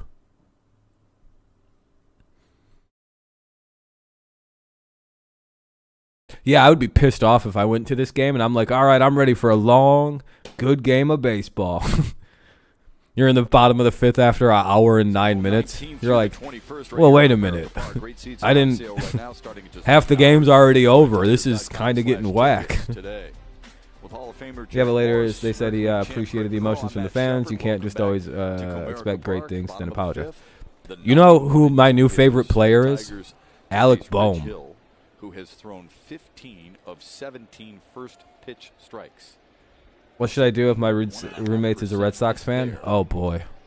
When pitchers get in that, I'll just make fun of him for a few more days. If we win again, then you'd be like, man, what happened? And get ready to ambush a little quick. Garneau's batting 1,000, really? Because if you get in that take mode, you're going to find yourself. He's hitting 500, it says. And now you're on the defense. You know, a lot of times that first pitch, I think his on-base percentage is 1,000. And a lot of times pitchers make mistakes with that first pitch. All right, Jake. Thanks for tuning in when you could, my friend. They want to steal the first strike. Well, those are the pitches that you want to be aggressive. Alec Boehm got picked up on basically a camera saying, I fucking hate this place. When talking about the Phillies. Because he had 3 errors in a game. And the Philly fans decided when he made a good play to sarcastically cheer him, like really loud. Like, wow, look at him. Like, it was basically a standing ovation because he didn't make an error. You know, pretty typical baseball behavior. And this guy, he got picked up saying, I fucking hate this place. Not that we can't get more, and not that he won't get to a number that he's going to be out of the game. You know, veteran guys. He pinching against the White Sox because he was 500. Hey, nothing wrong with Garneau. He's swinging a hot stick, 2-2. As a right-hand hitter, you pretty much eliminate the left side of second base. This guy is the example of like the biggest tryhard ever, but like he tried hard his whole way onto a baseball. Like he's tried so hard. This is where he's gotten to. Why would you do that when a guy is soft tossing, quote unquote? There has never been someone who's tried harder in all of baseball than someone like Dustin Garneau. You know, if he's playing like a pickup game of basketball at the Y, he's the one like, you know, fucking going way too hard, taking it like it's a real NBA game, calling fouls and shit on every time he like doesn't hit a layup. Even though no one touched him, he just missed the layup wide open. Foul. Looks around. That was a foul. Somebody pushed me. 66 to 72 with a breaking ball. But again, he's the king of the tryhards. Look how far he's gotten. I mean, it's getting by guys. They are tardy on it. And that's a very, I don't even remember when he joined it. He like joined the team out of nowhere last year and just tried really hard and never has left. We just stuck with Garneau now. Baseman playing right behind second base, shaded a little to the right side. But there's a lot of room. Yeah, his number is hilarious too. Just like Badu's, they have some goofy numbers on this team. Even though I'm a Pittsburgh Pirates fan, I'm rooting for the Tigers for the American League. Hey, I appreciate that, Jake. I have no ill will towards your Pirates. It's a 2-2 count right here for Garneau. He's battling right now, making he'll throw some pitches. The pitch number 8's about to come. I saw it all the way. Oh, yeah. You got to recognize it. Driving up that pitch count, but it's only at like 61, I think, right now. Pulls on that one. Oh, we'll see 62 pitches. My point is, it's a great game plan what you just described. Another foul ball though. So Garneau's still batting. 2-2 count. But it's easier Nobody out in the bottom of the fifth as Garneau's leading it off. 3-0 Tigers lead in the bottom of the fifth. Right down the right field line. Yeah, just swing a microsecond later, and it'll be a double down the line. Hit the ball that way when everything's coming in on you. You know, I got advice like that one time where I hit a foul ball like 500 feet, it seemed like. But that'll be another foul ball. And literally like went over the fence and almost into this weird parking lot. It was probably about a good 250, 260 feet. I was only like 12 though. And the coach literally looked at me, came down and said, swing a half a second later and you'll hit a home run. And you know what I did? I swung 1/2 second later and I blasted my first career home run. It was probably one of my best memories in Little League too. Because until I hit that home run, I was one of the worst hitters in the league. And I was still one of the worst hitters in the league after I hit that home run. But I started hitting a lot of home runs after that moment. Robbie Grossman. This is the only way I could hit. I have like 2 career singles. In this game, and they have. That means you're going to be visiting a Arby's location. I hit home runs or I strike out on 3 pitches. It's one or the other. I have some walks occasionally. I got a better eye as I've gotten older. My favorite, curly fries. But I was a terrible hitter. Simo walks in with a plate full. I have bad eyes, and I didn't know I was I'm nearsighted, and I was bringing food for my friends. and I just got bad I eyes. looked at it and I said, I didn't see that on the lunch And I have menu. no depth He's got perception. his own little plates where he gets high-end stuff. You know, So everything was good, and then when curveballs got introduced, I literally was swinging in the dark. I had no idea what was going on. Grossman is Like I had no depth in there perception. You know how hard that looking for is? his first hit. He struck out looking in the first, grounded to third. Nate, if I would have started playing baseball 10 years later, like if I was 10 years younger, I would be like a high-rated high school prospect because of the fact that I'd hit like 200, but I'd have like 12 home runs a year. It's like, so every one of my hits was a home run in one season. Literally, I didn't get anything else. It was just home runs, and I struck out like, I don't know, 56 times or something like that. Tigers scored their 3 runs in the third.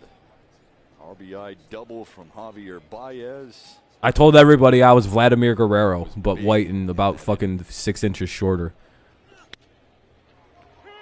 Grossman. Dude, are you kidding with Grossman on these calls right now? How the hell was that fourth pitcher strike? Where was that? Hold on, I gotta look at this little ESPN thing. Oh, even ESPN thing is confused. They're like, that was a called strike? I love the fans. Are we watching the same game, ump? That one caught the top of the zone. Here's the 3-1. Now it's a full count. Folks, they've got some You great get batted 250, but you got on a lot, yeah. Neighborhood. Like I said, I'd be like a high-rated prospect because I hit a lot of homers, but I strike out all the time. And I always tried to make the argument that I'd rather strike out than ground into a double play, and I was called He stupid. checked it. First All right, they're gonna give him the base on that one. So Robbie walks. Yeah, it was borderline. They haven't been calling that all game though, Micah. That's why I say something about it. If he was consistent with that specific pitch, I would be a little different, but he hasn't been. He's going to leave trailing 3-0 and responsible for. All right, Rich Hill out the game. We're pitching change here in the top of the 5th. Pitching change here in the top of the 5th. 1 out in the top of the 5th. Tigers lead 3-0 with the runner at first, and Hill is out of the game. You played college ball without a strike all day. Yeah, but I mean, he hasn't consistently called that a strike all day. It's been a ball for a lot of the Red Sox hitters. So, do I agree that it's a strike? Probably. It looks like it's just touching the zone. But, I mean, consistency is key here. If you're going to call it a ball one way, then, you know, it should be fair the other way. That's why those guys react that way when they see those pitches come in at that spot. They're like, oh, he's been calling it a ball all day. Hopefully, Mikey. Yeah, see, and the bitch of it is, I think if I wouldn't have hurt my back very badly, I might have been able to throw in the low 80s, so I could have got to college. But, you know, when you throw about 72, when you're gunning it, there's no room for you at the collegiate level, let me tell you. Whenever I pitched against a kid who was playing college baseball, I gave up a home run almost on the first pitch. I'd try to get a fastball by this dude, and he'd just knuckle it up and blast it. Anyone else I could generally pitch to, but it's like anyone who was above my level, which was people who could hit 72 miles an hour, were very well located, which was anybody playing college baseball. That was it for me. I was very limited. The Royals? Yeah, mainly because of fans. I don't like fans. I played baseball for 13 years and only had a home run in practice, but I led the county for getting hit the most times by sophomore and junior year. Really? That sucks getting hit. I got hit all the time too, but I talked a lot of shit, so that was kind of my own problem. Plus, I also hit dudes often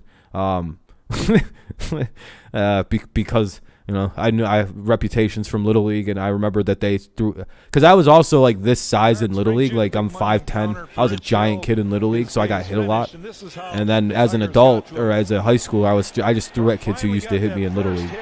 I'd throw at heads and shit. I'd even say, remember me? And they'd be like, oh, fuck.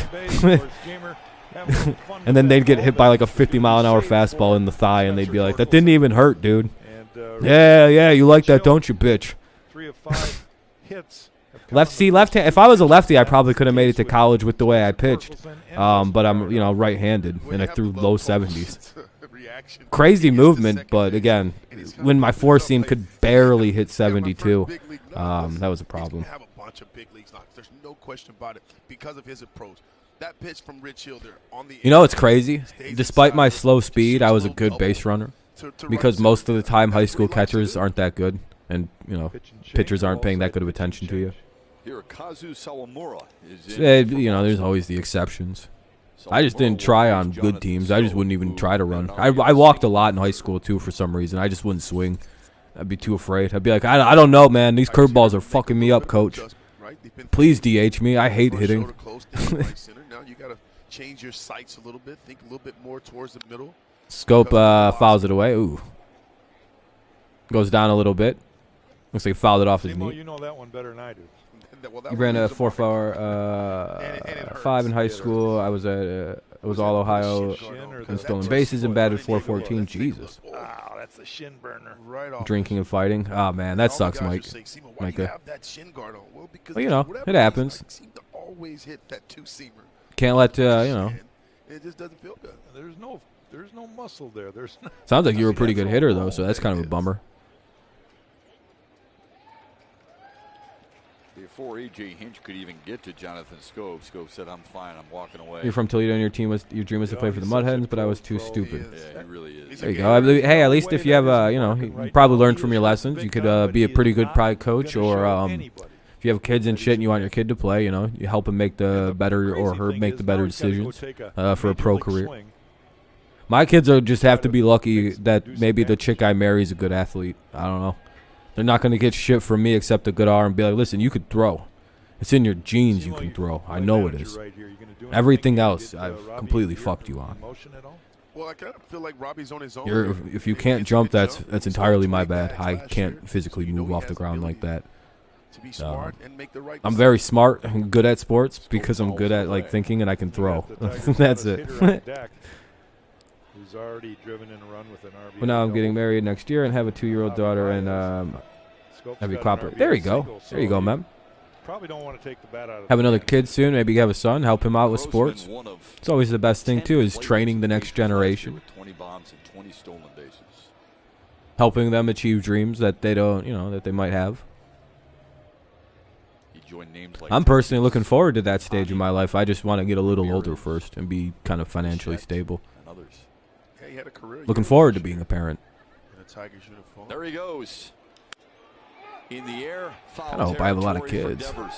Go back, go back, go back. Oh, shit. Hurry back. Devers No. to the first, and Man, we got doubled off. That's the chance Why to the take fuck the did lead. Grossman... Oh, my God. How did it take him so long to get back? Great stuff as always. Look forward to watching you and Keats on Tigers Live postgame. Thanks, All pal. right, fellas, enjoy. What the fuck was that by Grossman? How did he get doubled off on that? Like, I get he was stealing, right? But it's like, he clearly made contact. Your dumbass should have stopped. He's still home 4 times, including twice in one game, and was talking trash. Needless to say, I got beamed in the helmet next time up. Yeah, talking trash is a bit of an issue. You wind up getting hit.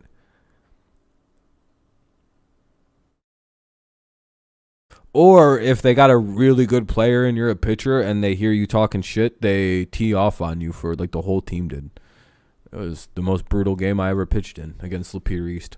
Plawecki, Arouse, and Hernandez. Plawecki, Arouse, and Hernandez due up here in the top of the 6th already. Jesus. Top of the 6th due up here. It'll be Plawecki, Arouse, and Hernandez. 8, 9, and 1 for the Red Sox. Yeah, that's the worst. Yeah, that's literally the worst spot. Upper forearm is deceptively fucking painful too. You bruise so easy right here when you get hit.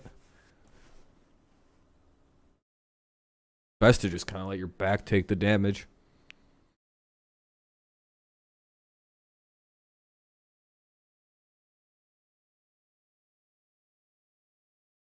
I remember one time somebody tried to say it was a foul ball because the ball went off my helmet and then banged off the bat.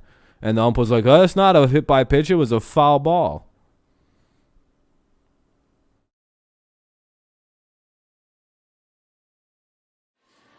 It's like, fuck you, that hit off my head, asshole. That's literally not a foul ball. He's lucky this kid throws 42 miles an hour, or else I would have been really pissed off. Literally, the ball hit me in the head. I didn't physically react. I went, oof. And then I looked, and the ball banged off the bat somehow, like a weird ricochet. And I was like, well, I'm going to first, and threw the bat behind me, and the ump was like, that's a foul ball. and eventually I still got to first because he was quickly corrected that if it careens off my body and hits the bat, it's not a fucking foul ball. That's a hit by pitch. Meanwhile, Tyler Alexander works into the sixth. I still can't. That's one of the worst calls of my entire life. And striking out on a season-ending play. I struck out in one situation with the bases loaded at end of season, and it was terrible. But the pitch, you want to know how high this pitch was? Literally this high. The catcher was standing up to catch it, and and the ump was like, strike three, and I was like, I looked at the ump and went, man, go fuck yourself, you fucking idiot, and I was ejected from the game.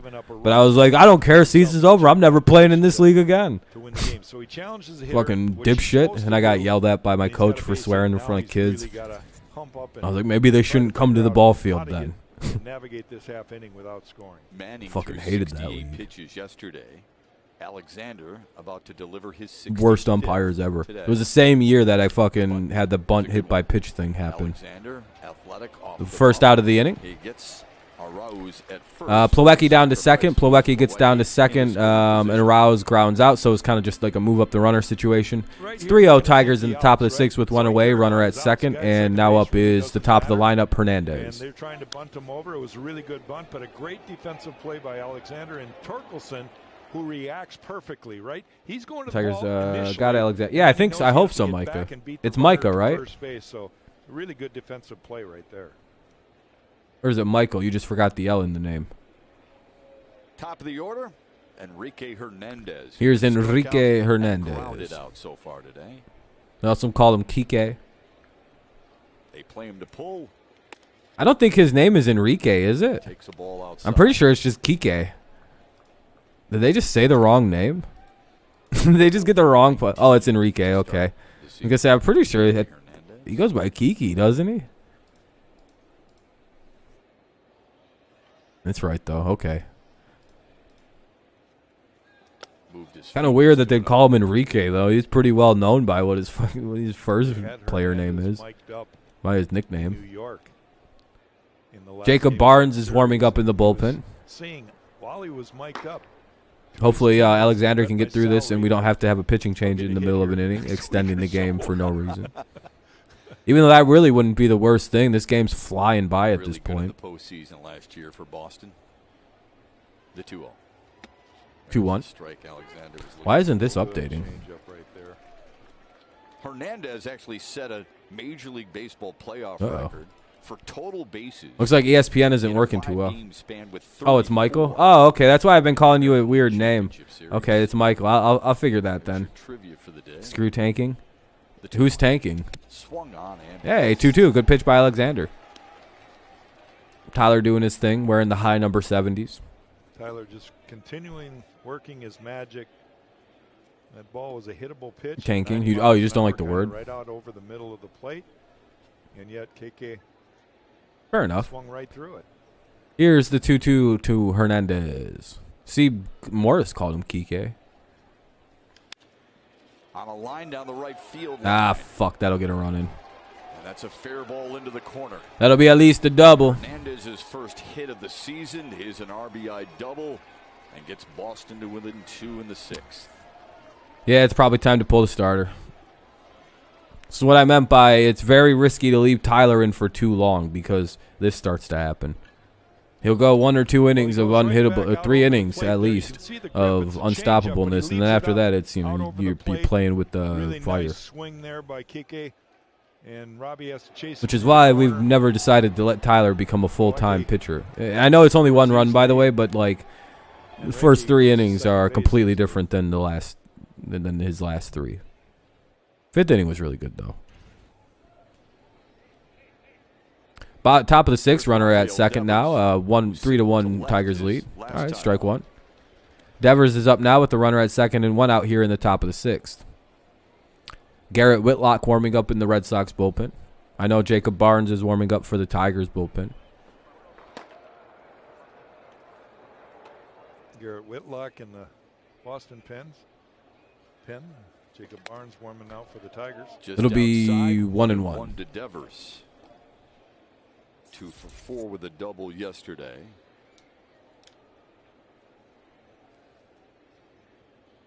And the single in the 4th extends his hitting streak to 10 in a row, dating back to last season. There's the 1-1. Oh, shit. That'll be another hit. That's in front of Grossman. That'll be 3-2. Home for Boston. Thanks to the RBI single from Rafael Devers, and it's a 1-run Tigers lead. Yep, here comes the pitching change. And he will make the quick walk to the mound to. Yeah, very much expected there. It's 3-2 Tigers still, but both of the doubles have scored now this inning, which isn't good. You've had a good outing. Hey, we're at the 30 likes. I appreciate that, everybody. Very, very kind. If you haven't left one, consider doing so. He exits with a All right. lead. 3-2 Tigers leading after it's the top of the 6th, 1 away. Runner at first, and now up is Xander Bogaerts.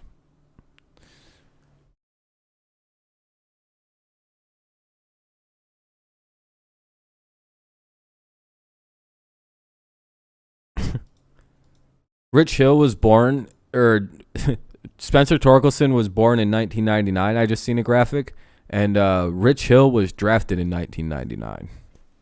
That's pretty crazy, right? The entirety of Spencer Torkelson's life has been the length of Rich Hill's career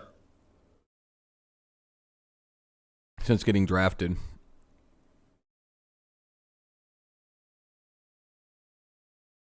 Can I do the Reds? Nah. I got to do some things this evening. Got homework to do. Just general shit I got to take care of.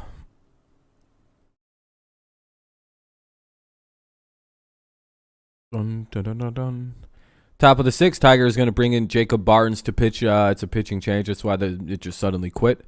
It'll be top of the 6th coming up. It's still top of the 6th. It's 3-2. The Red Sox have cut into the lead just a little bit here. The Tigers need to make a couple good pitches and stop the damage. 3-2 Tigers, top 6. New pitcher in. It'll be Barnes, Bogaerts, and Martinez, and Dalbec are the guys kind of due up, I would say.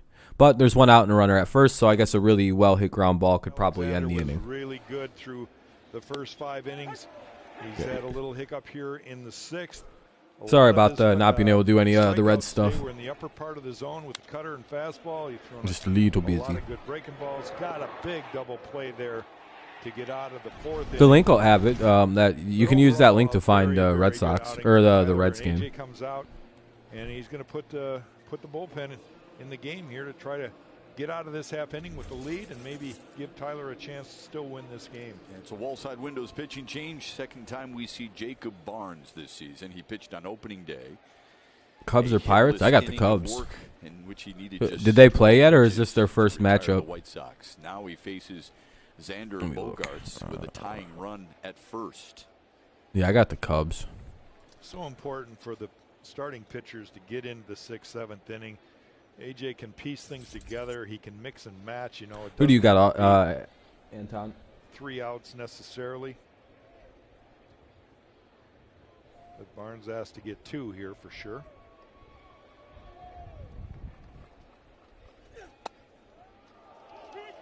A strike one. Oh, they'll call that a strike. Fortunate call. 0-1. It's their first matchup, yeah. I was just kind of looking at who, I would say Quintana. Not too bad. If it was a couple years ago. Oh, excuse me. Oh. Good stop by Dustin Garneau. Excuse me. It's 1-1.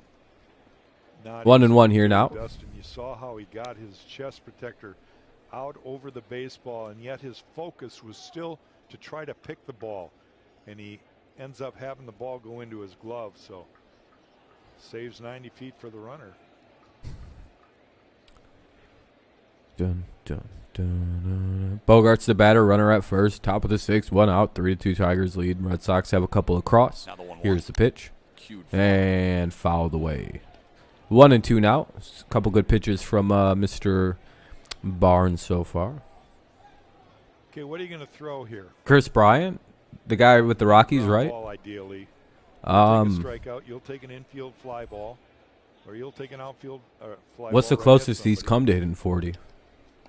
But I don't know. Colorado's pretty easy to hit home runs in, too. He might. This one-run lead. You'd love the ground ball on the left side, right? Yeah, well, He might. a little bit that He'll way. probably get in the 30s this year with pretty relative. As long as he doesn't get hurt. I mean, it's in Colorado's pretty. By Garneau.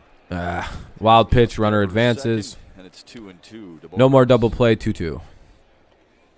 And it takes the double play out of it. Oh, Not Brewers much or Orioles? to I don't know. It's a slider that just gets away from him. Garneau didn't shift very good. He tried to pick it backhand. Brewers haven't looked so great Being this a little season. bit lazy. I You'd like to see a guy shift don't know. back It's the to get his Orioles, body so on. I'll go with the Brewers. I don't know. Neither team has me like, oh, I have to pick them. You know. 3 hits in the inning so far, and a sacrifice for Boston has gotten them to within 1. Wild pitch given to Barnes.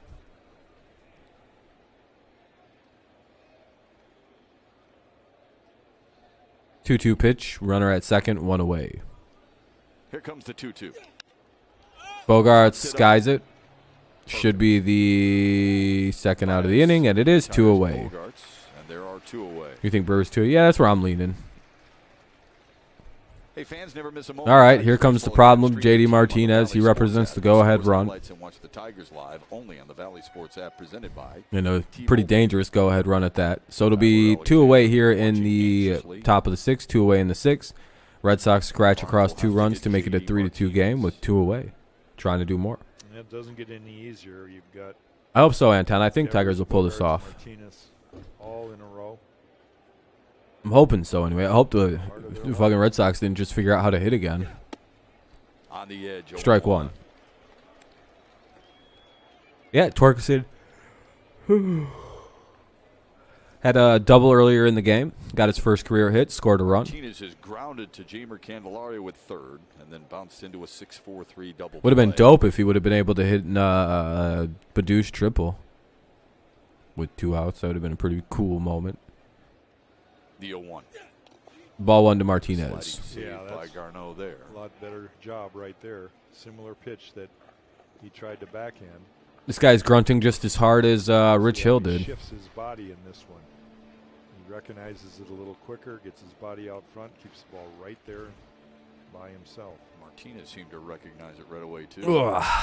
1-1 count. Those are easy to recognize as a hitter. You know For the Tigers this season, hopefully 85-90 wins. As long as, you know, a bunch of crazy shit doesn't happen, everybody gets hurt or... The 1-1 driven down the right field line. Ah. Fair ball into the corner. That'll tie it up. Martinez digs for second, an RBI double. Damn, that's Boston has fair. played at 3 in the 6th to tie it up. All right, well, it's a tie game, new game, 0-0 basically. Yeah, you're just wondering if that ball was going to still slice away from the field and go foul, but it doesn't.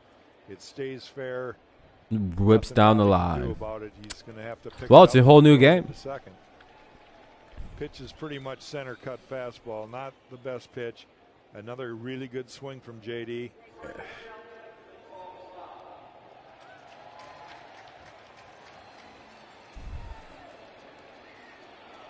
A.J. Hinch might be challenging this. I think he is. Oh, what's he challenging? That was fair? Well, why not, right?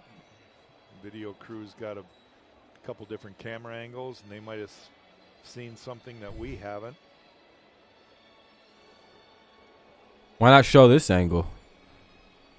I can't imagine this gets overturned. Anyway, it'll be Dahlback up next with 2 away. And what the result is. Oh, that might be a foul ball. Some chalk.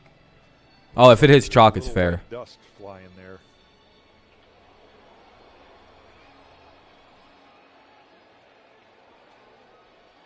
Oh, I wish it could go closer. Stay as is.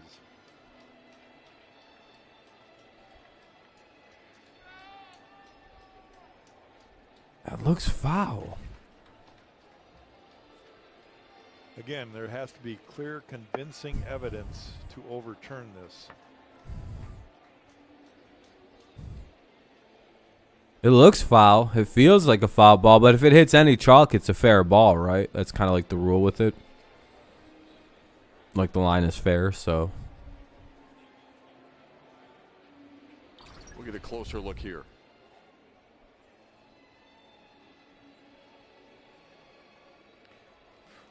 That looks foul. You know, it might be a case where whoever lined the field had the wind blowing, the chalk was blowing away. You know, it sometimes that happens. So I don't know how they're going to rule this. Yeah. After review, the call stands. The ball is fair. Detroit will lose its challenge. Boo. That's what's new in Major League Baseball this year. I like it. Home plate umpire telling the crowd exactly what the ruling is and giving the description of the whole scenario. And they didn't do that at all. NHL and National Football League. Yeah, that's all right. It looked like it brought up chalk. And if that's the case, then it's a fair ball if it hits chalk.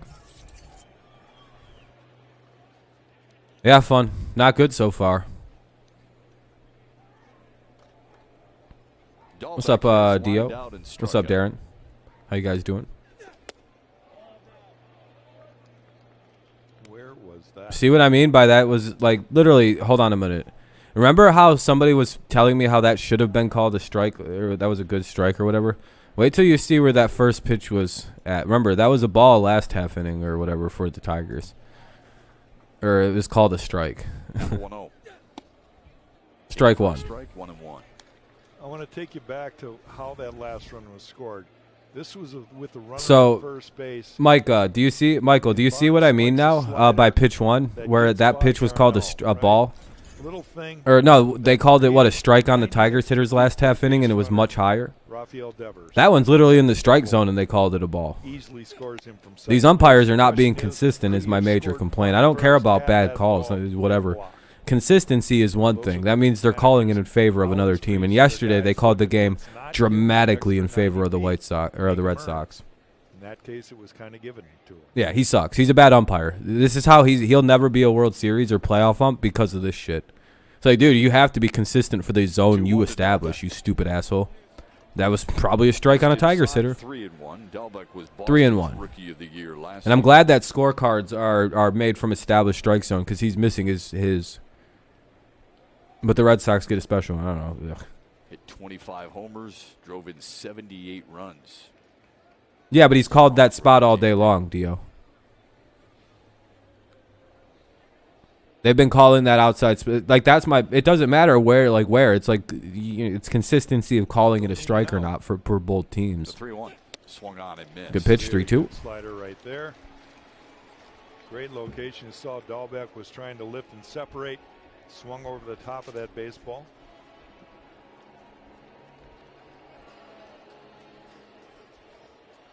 Yeah, these umps get paid. Other umps don't. They like volunteer it, and they're way better. But again, there is the air of I, but it's also like, dude, we're fucking be consistent though, garbage. You're one of the reasons your job is going away. Yeah, I like consistent umps. I don't care if they have a bad strike zone.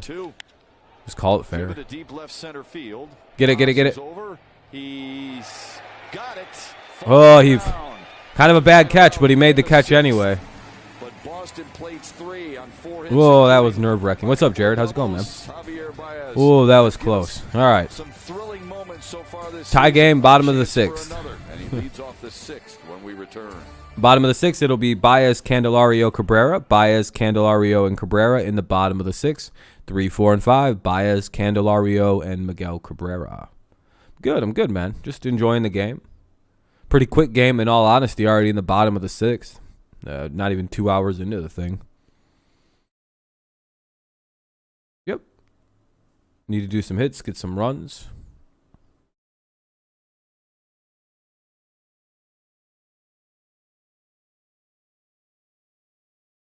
Yeah, I mean, that's part of the game. It sucks they blew a 3-0 lead, which is massive. You're at the dentist in Indiana? Oh, that stinks, Darren. I feel for you on that. Beat the Red Sox. Hopefully we can beat them twice. It's a commercial break between the top of the 6th and bottom of the 6th. We're just waiting for the game. Let's see if the Tigers can reclaim their lead. It's 3-3 after 5.5. Shit, we're 34 likes. That's crazy. Thank you so much, everybody. Too kind. You're too kind.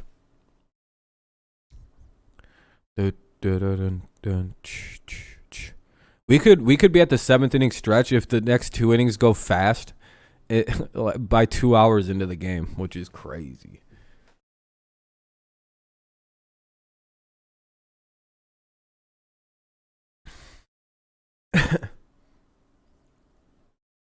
Yeah, I agree, Aku. Yeah, it's supposed to be that. Knees to elbows. Or, well, some guys go bottom of the letters to the knees.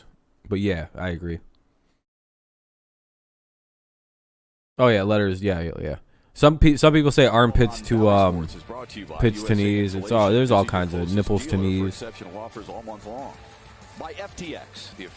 But my favorite thing is, like, imagine if somebody had nipples that were all the way up like here, though. They're like, sir, you know how the strike zone is nipples to knees. My nipples are on my shoulders.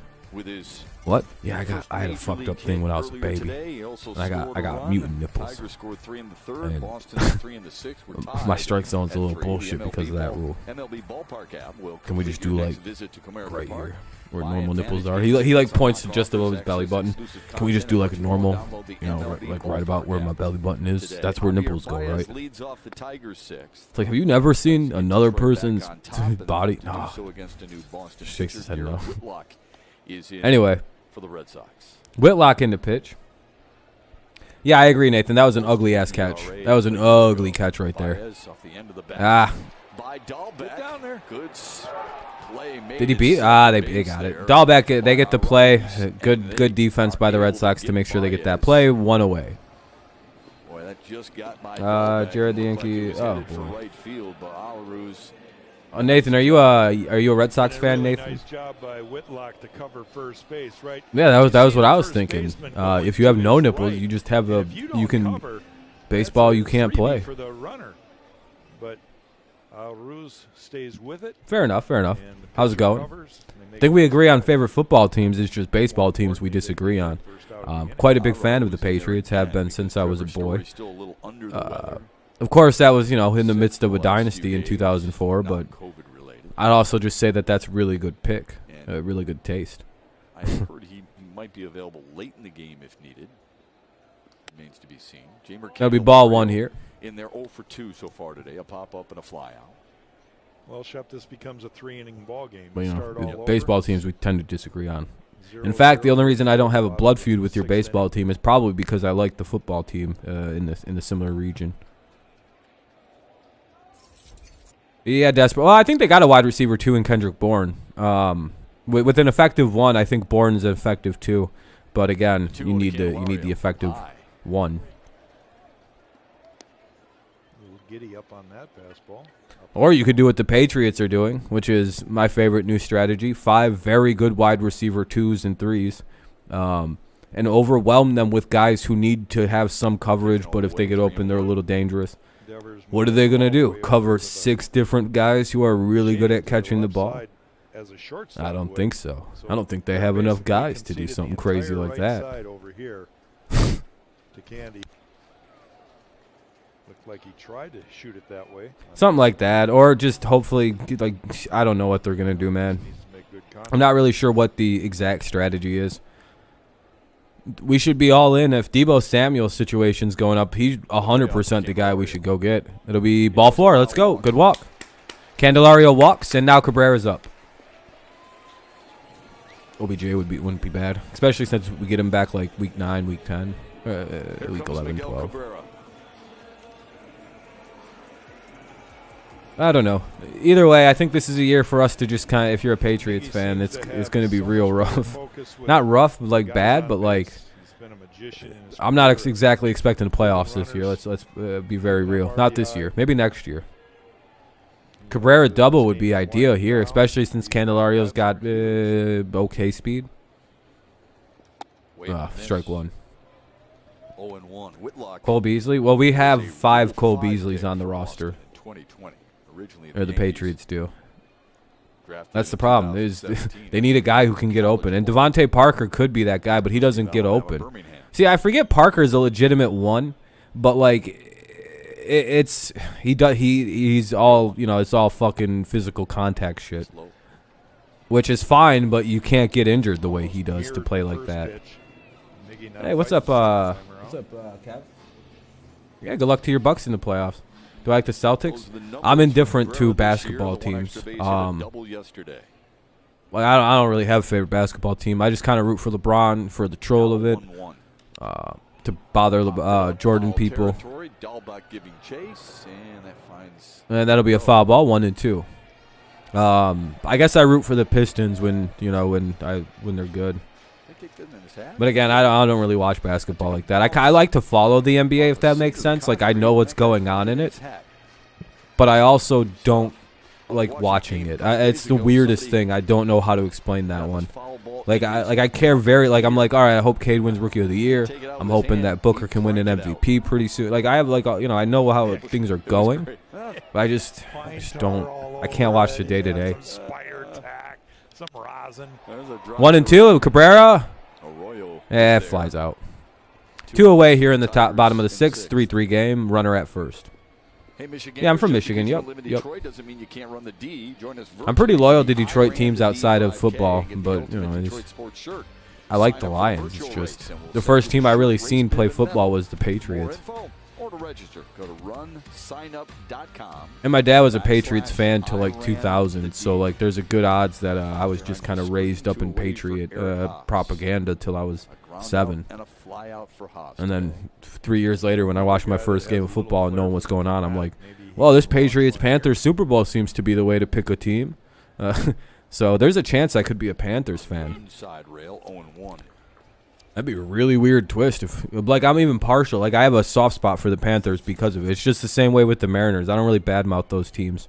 Because there's a small chance that if the Tigers would have lost to the Mariners in 2003, oh, boy, I'd be a Mariners fan. Yeah, I picked my first teams basically. First exposure to the game. This is my favorite team, whoever wins. This seems the easiest way to go about this. And I happened to go to a Tigers game, and I happened to watch the Super Bowl. It was 2 things. And then I was told I'm supposed to like the Red Wings, so I guess I root for them somewhat. I hope they win soon so I can pretend like I like hockey. And 2 outs in the bottom of the 6th, 0-2 count for Haas. Let's see what he gets here. Oh. Drop. Bloop, bloop, bloop, bloop, bloop, bloop. Nope. Puts away Haas, and the Tigers are out. Yeah, I like the Pistons. I got no problem with them. I like when they're evil and do bad shit to other teams and like be aggressive or kind of like the shitlords of the league. I think that's hilarious. I'd root for a team of villains. I think that's the problem. There needs to be a sport with like a team of bad guys. Arroyo, Verdugo, and Plawecki. Arroyo and Verdugo and Plawecki. So 6, 7, and 8 due up here for the Red Sox in the top of the 7th of a game that's cruising by here. Red Wings? Yeah, Red Wings are coming back quick. The Pistons got that storied franchise. They were the kind of the albatross around Michael Jordan's neck until they got in a real winner like Scottie Pippen and Dennis Rodman and all them to carry him. The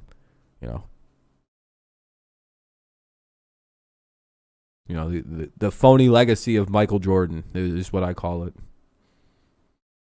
I probably could have played in the NBA in the late 80s, early 90s. There was a bunch of dudes like me running around. I can tell it because Steve Kerr looks like me. Like, he doesn't even look that different. I'm probably the same height as that guy. Probably got the same lengthy, like, stupid long arms. That's the one athletic feature. You know, I got a 6'3" wing. I know it's kind of random and has nothing to do with anything. I got a 6'3" wingspan. Isn't that crazy? I'm 5'10". I don't know why, but I got these long motherfucking gorilla arms. And it's my favorite feature about my body. You know, I can shoot basketballs like way up here and still have slack. Like, shoop.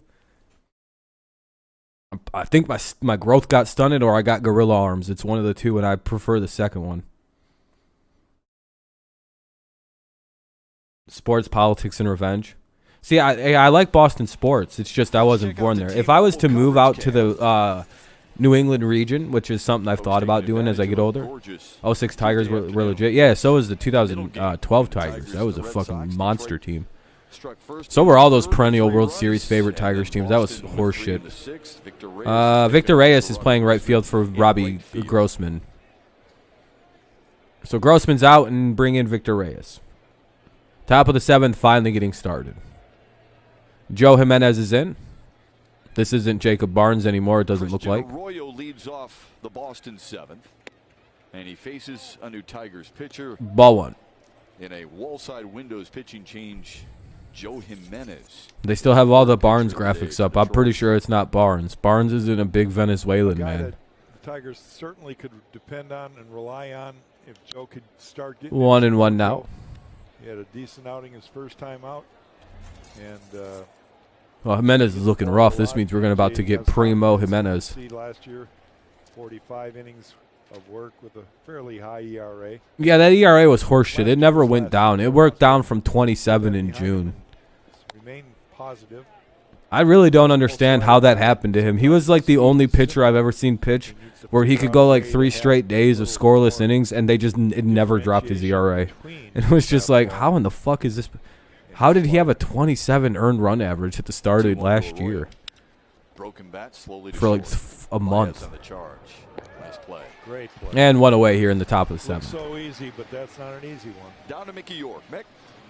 Hey, Shep, it's been a, yeah, I love Boston sports. I have no problem with the fans. They also have a huge advantage having like 50 different colleges in New England area that are like mega mass schools like MIT, Harvard, fucking Boston College, University of Boston, like all in like a 10-mile radius. So all those like super mega minds just go work for like the Red Sox, Patriots, Celtics, Bruins, and get paid a lot of money to build super teams with analytics. Very smart system. To put Eric Haas out there in left field as he is playing today. But Jack, you know, as I was thinking about it over the course of your career, how many? Nah, I'm gonna always root for the Tigers and because that's probably my favorite sports team overall is the Tigers. 1-1. I root for the Patriots. I like the Lions. I'm not a fan of the other sports really too hard, where you know I have to like root for teams. When LeBron retires, I'll probably start taking my NBA fandom a little bit more seriously. Different to the table, but it's a little 1-1 count. Let's see what the pitch is going to be. Here it is. Fouls it away again here to Verdugo. I almost called him Vardugo. Yeah, how does it help, Mick, to have the 3 catchers? What does it allow him to do in a game? Well, certainly with the ability. I mean, you know, you have Boston fans have to love sports, man. That's got to be the greatest thing ever. All you guys do every like 5 years, you're super relevant again. Get his bat in the lineup, and then also get Garneau behind the plate and give Barnhart a blow from time to time. So that should be second out of the inning. Those options. 2 down here in the 7th inning now. 2 down here in the top of the 7th. To earn some time up here, Shep. If they can get 1 more out inside of 2 minutes or inside of 3 minutes, that will be a 2-hour game. Thanks, Mick. 2 quick outs here. It's 2 hours and we're already at the 7th inning stretch. It's literally we're still at 1 hour and 57 or probably an hour and 58 minutes because I was like a minute late to the first pitch. 2 quick outs. So I'm adding a minute to my little counter. He got it started for Boston in the 6th. Here's Plawecki. 2 outs here in the top of the 7th. That's the inning Boston scored their 3 runs. For Boston, yeah, no. I would say for a while you guys struggled out in the New England sports. That's something that Joe's got to figure out. And that's I think widely due to the link between Boston's colleges and universities, Boston being basically a college town, and yeah, and all those kids who graduate wind up going and working for like the sports that they've fallen in love with over 4 years. It's like a very good system they have up there, because again, Boston is a college town. Hilarious to think about it. They have like 90 different fucking colleges in that place. I think MIT, Harvard, they're all like right in Boston, I'm pretty sure. To Kevin Plawecki. So pitch count is always literally just in that city. Like it's hard to argue. It's like Ann Arbor, one of our best cities in Michigan. It's a college town. As funny as it is. That's a start. What's up, Sam? Just got home from school. Hell yeah, hell yeah. Count in his first outing, he threw just 9 pitches to retire the White Sox. Tomorrow's going to be weird. I'm going to be sitting here nervous and shit like at 4 o'clock going, I hope this game finishes. 3-1. Because I have class tomorrow. Yeah, ball 4. A 2-out walk to Kevin Plawecki, the number 8 hitter. And that's the first walk allowed by a Tigers pitcher today. Now a message from Rally House. Come on, Joe. Play ball, Michigan. Shop the latest in Tigers style with your favorite brands and throw. Yeah, Comerica's a nice place. Big old ball field. Great dimensions. Fun atmosphere, especially in the middle of the summer. The number 9 hitter, Jonathan Arauz, struck out in the 3rd and a key sacrifice in the 6th. Tyler Alexander pitched really good, but they left him in a little too long. I think he gave up 2 runs, maybe 3, depending on how they ruled it. There you go, strike 1. Shut that walk. But he pitched 5 beautiful innings, and then they left him in for the 6th, and he got kind of hit up. Talk about a great game and a clean game. Pitching staff did a great job.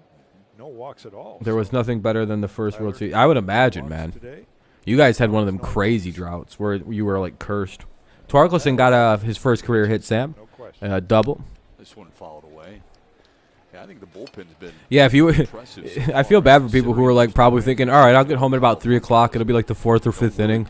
They're watching a game about to go to the bottom of the 7th. They're like, what even the fuck happened today? What happened? They've done a nice job. He says, look, how is it going so quickly? At the start of a year can be. You were married to a girl from Muskegon? But guys are taking. I know where that is. It's right around where I'm at right now, I'm pretty sure. Might be a little different pretty soon, though. Might have that mixed up with somewhere. Well, 10 straight games out of the game. 1 and 2 for Jimenez. Let's see if he can get out of this runner at first. 2 away in the top of the 7th. 3-3 game. Let's see if we're heading to the stretch. Got him! There we go. What a pitch. And there's a broken bat. The Tigers' home half features Akil Baddoo. What a good pitch from Joe Jimenez to blow it by the hitter there. It'll be Baddoo, Grossman, and Garneau. Baddoo, Grossman, Garneau. Bottom of the 7th coming up. Akil got a double that was ruled a triple, or that became a triple. Yeah, Akil and Torque both got hits today. Hey, at least there's one thing you can appreciate about the Tigers, and it does seem like there's a good deal of Red Sox fans that do appreciate this, is the way we play the Yankees in the playoffs every time we play them. You guys must think that's the most hilarious shit on the planet whenever the Yankees got to go play the mighty Tigers in a playoff series. Because boy, oh boy, is at the end of a Yankees season. Literally, you could just be like, well, apparently that's it. That's the end of our shit. This is bullshit. Like in 2006 when the Yankees were destined to win that year's World Series. It was kind of a foregone conclusion that nobody was going to stop that team. You're all very welcome. Jared's sitting here going, fuck the Tigers, man. I hate this team. But I also hate the Red Sox more than anything I could even begin to muster up. So I fucking hate the Red Sox more. And again, the Tigers and Yankees used to be in the same division, so there's kind of rivalry there. Oh, White Sox have their home opener today? Oh, shit, yeah, they do. You're right. Against Seattle. Oh, boy. That's not any fun. Yeah, we just I don't know what that is. We just were beating the Yankees for, I think we did it in 2012, too. We just beat them. 2009, I think we beat them in the playoffs. Like, it's one of them things where it was awesome. Your first game at Fenway was 4, and it was the Tigers. I was going to say, back then, it probably... It was probably when the Tigers were still in the AL East. Before they got moved to this mutant division of losers. Yeah, I only dislike the Royals. I just don't have any use for them. Their fans are awful. And Julio Rodriguez is pretty good too. The Seattle's a sneaky team that if you underestimate, they'll beat the dog shit right out of you. They don't have what they had last year, which was kind of like that element of surprise. Because they like just kind of suddenly turned good last year, and I don't like when teams do that. That's never really a good thing. Feels like it's a streak. Bottom of the 7th coming up. Baddoo fouls the first pitch away. Whitlock's still on the mound, it looks like, Jackie Bradley Jr. is now in right field for Boston.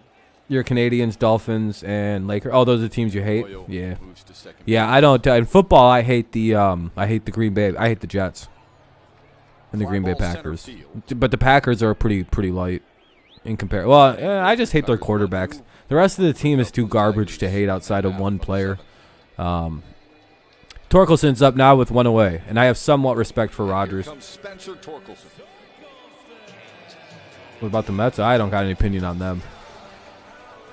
Again, my team I hate the most is the New York Jets. I think they're the fucking scummiest franchise that's ever been ran. We really haven't seen him drive a ball like he did. It's not even the fans. The fans are fine. I fucking hate their team though. You can thank that overweight loser Rex Ryan and that other overweight crybaby Eric Mangini for my hatred of those bitch ass teams. That bitch ass little fucking team. At least Rex Ryan was just he just hated us, so it was fine. He didn't make shit up, but now he makes shit up to ruin the Patriots' legacy. Oh, mercy. Those are the kind but Eric Mangini fucking benefited from Spygate and then snitched on everybody. And you know that's why Eric Mangini doesn't have a job, right? He'd be a great fucking coordinator for any team in this league. Probably better than most coordinators that are on teams. You want to know why Snitch Mangini doesn't have a job? He told on the Patriots for the Spygate. No one wants to hire a fucking snitch. 2 away here in the bottom of the 7th. Tell me I'm wrong. What has he done since the Jets? No one wants that dude around. What, so if you do something illegal, he goes to a new team and tells on you? Yeah, no, nobody wants that. Because all these teams are doing bad shit. And they don't want their slight, illegalities leaked out by, an idiot like Eric Mangini. Well-located fastball. Here's Dustin Garneau. He's not even, a bad coordinator. He 100% should be a coach in the NFL. There's zero reason he isn't. Other than he's a snitch. Exactly. Fuck Mangini. Popped it up left side. Billion all sports but football Vikings. You don't like the Vikings, really? Damn it, dude. That was a fast inning. Tigers go 1-2-3 for the third. All right, top of the 8th. Here comes Boston in the 8th. The top I like Philly fans. And I know that's usually the unpopular take. Yankees are 0-3 in the playoffs against the Tigers all time. Yep. We own the Yankees, Daniel. There are pets in the playoffs. But anyway, top of the 8th coming up. The Tigers it's just been a quick game. Wait, with Mangini? You didn't know that about Eric? That no one's gonna hire his. Wait, I don't know. We got 3 runs off Rich Hill, then they pulled him. So we were starting to fuck up Rich Hill, and then they know when to pull the. It's like the Gremlins after midnight or something like that. Or something after, what was it, Gremlins or some shit? And they knew to pull Rich Hill before midnight. Yeah, I'm pretty upset that they didn't pull Tyler before the 6th inning started.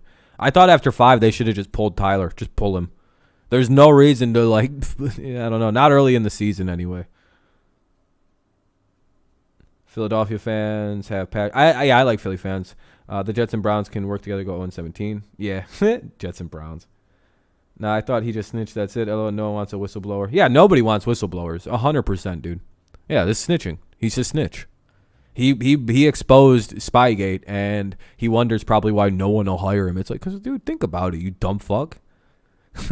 You know how teams lie about injury reports all the time? Eric, could you trust that Mangini if he gets fired or let go from your franchise? He won't snitch on you?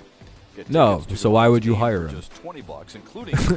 He ruined his one shot because he had to be a crybaby bitch. No, they my fave. Do not like Eagles. My Vikings. Not Kirk though. Too much. Oh, okay. I got you, Chinko. Now I got you saying. Yeah, you guys have passionate fandom. I understand not liking the Eagles though. Look at the respect that I get it. given him as far as leverage. Vikings are fun. Vikings are a fun team to like. They have passionate fans. I know a lot of Vikings fans, surprisingly. In back-to-back days. So I don't know. Kirk.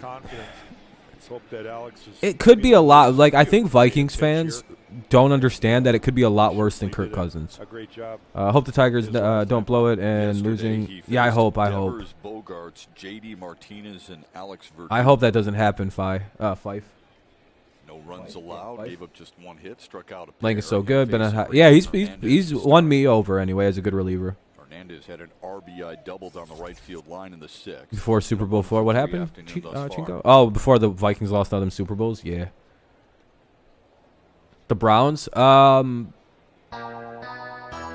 Hey, thank you, Steven. I appreciate it, man. Or is that even? 1-0 Steven, that's what I thought. Thank you, man. I appreciate subscribing. Was not just his first hit of the game or the 25 series, on Boston. Of the season. Okay. Starts him off with a curveball, and that's a great pitch to throw, but you've got to get ahead. He ends up spiking it a little bit. Oh, you have $25 on Boston? He hangs the second curveball. Ball 2 here. Have the hitter in a perfect hitter's count? I don't know. Browns. Challenge yourself with a tough situation. They might be. I don't know. There's some worse ranked teams. I'd say the Lions are pretty bad. Or they were before Ford Hamp. Really tailed, didn't it? You have 25 on the Tigers blowing it? Okay, fair enough, fair enough.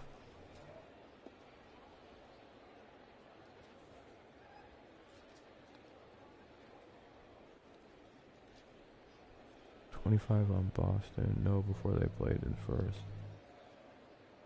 What the fuck?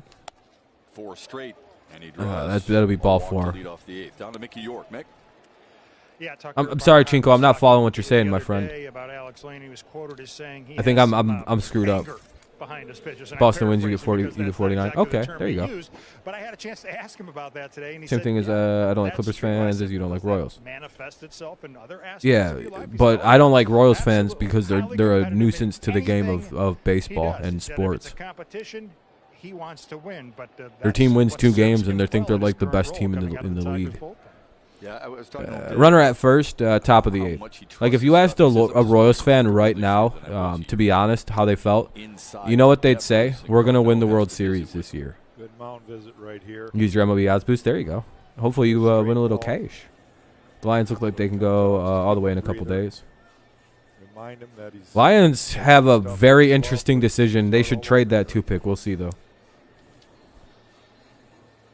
I told Lang that we kind of showed that home run that he gave up. Literally delusional. I second that on the Royal fans. I hate them as much as I hate Pat. Yeah. No, but if you asked a Royals fan, they are the best team in base. Like they're a Super Bowl team or a World Series team right now.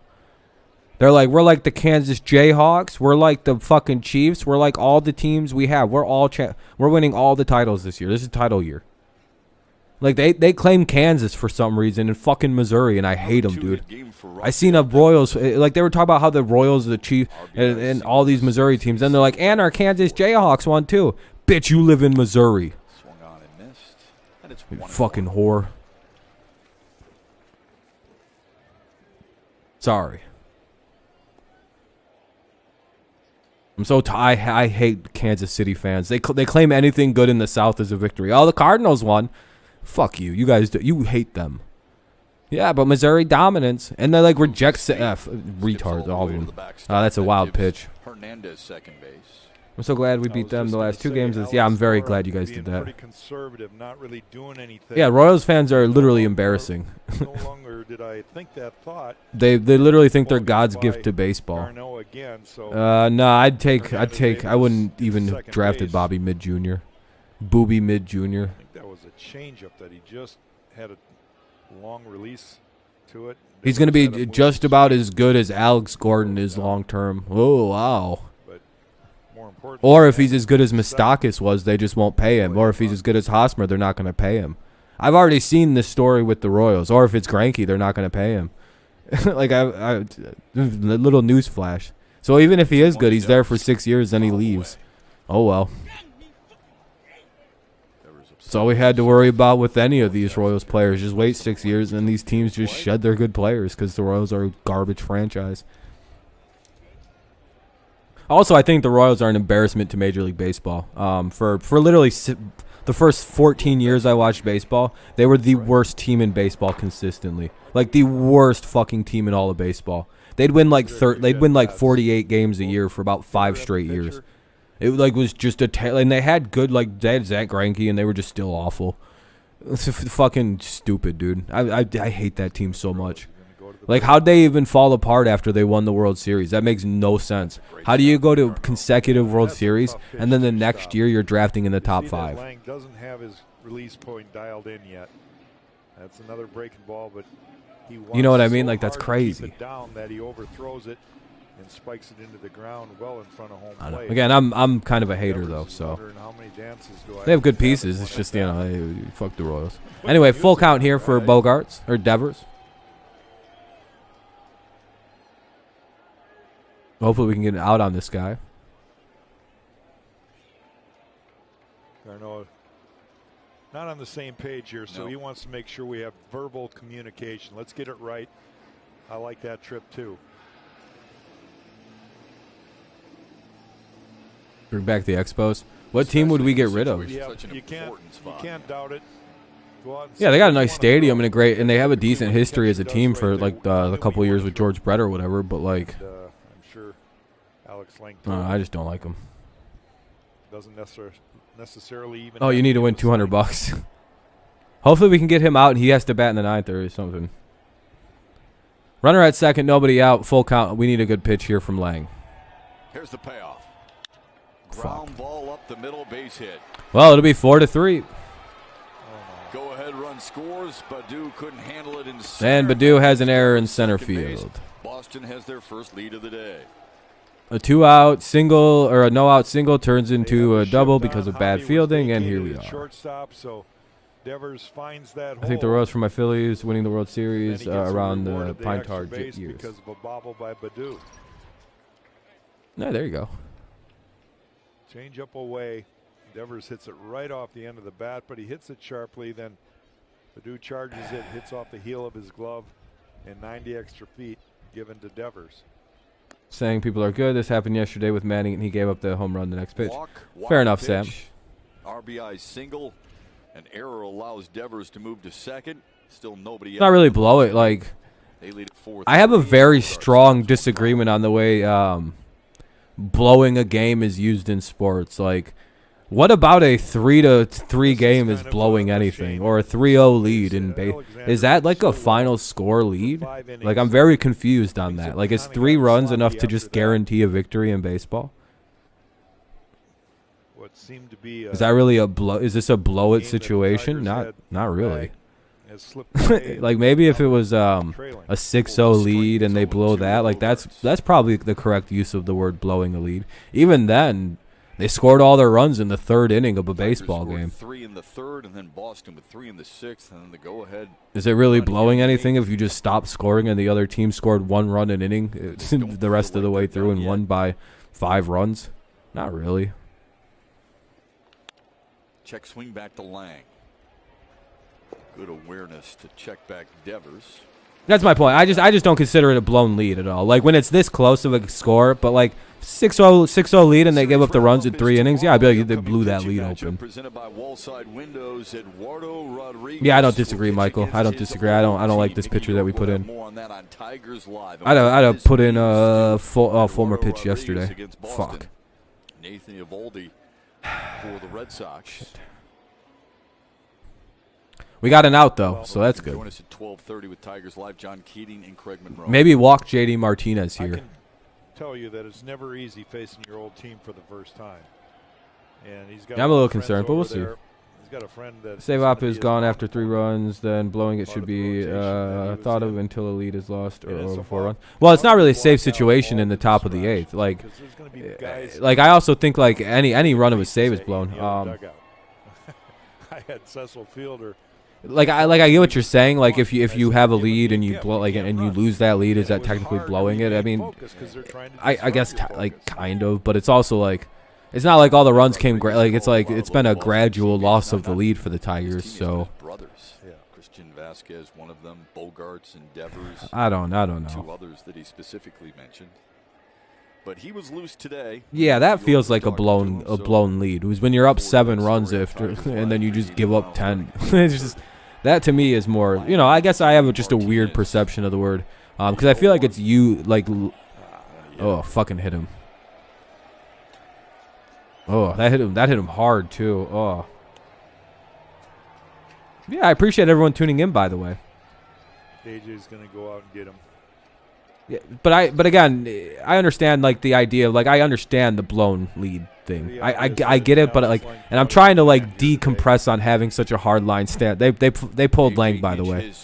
Made the move. He'll bring in Will Vest. Bet the other pitcher, he had nothing. He was doing nothing. And Detroit down a run. Wait, what? I have the Red Sox winning this, so why would they take out the best pitcher? What do you mean the best pitcher? You mean Alexander? I think he just hit his pitch limit.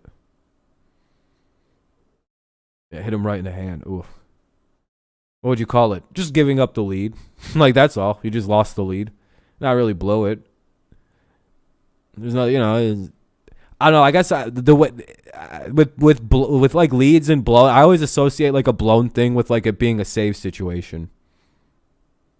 But like, what Detroit pitcher? What do you mean? Will Vest is coming in.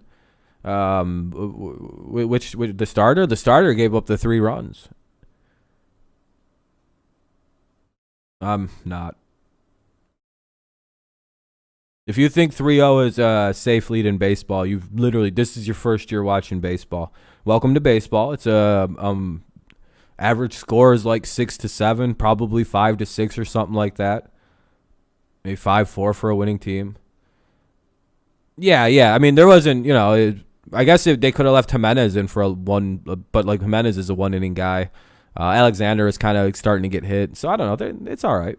It was a good move to pitch change. We're doing good on likes too. Sheesh, 49. Thank you guys. I appreciate that. You're all very, very kind. Yeah, I don't know, Sam. It looks like we're doing that thing where we put in questionable pitching. Oh, I actually see what you're doing, Sam. Oh, 3 games? What? Baseball on Valley Sports is brought to you by your Metro Wait, Detroit who said Chevy games? dealers. Put it in D and see why Chevy drives the Motor City. By Miller Lite, the official domestic beer of the Detroit Tigers. And by Fix My Feet. Did I say something wrong? Foot pain now at Fix My Feet today. Tigers had jumped out to an early 3-0 lead. I might have said something wrong. I don't even remember. Rolling, only to watch Boston bounce back. Score 3 in the 6th. Well, I mean, the 3 runs are the fault of the tie is credited to. Hold on, let me show you something. Like, I'm pretty sure anyway. I mean, I could be wrong here. Let me look at something. Yeah, the 3 earned runs are Alexander's, by the way. It's not like the bullpen did a pretty good job. They just kind of gave up that last run of Tyler's. See if you can get a double play.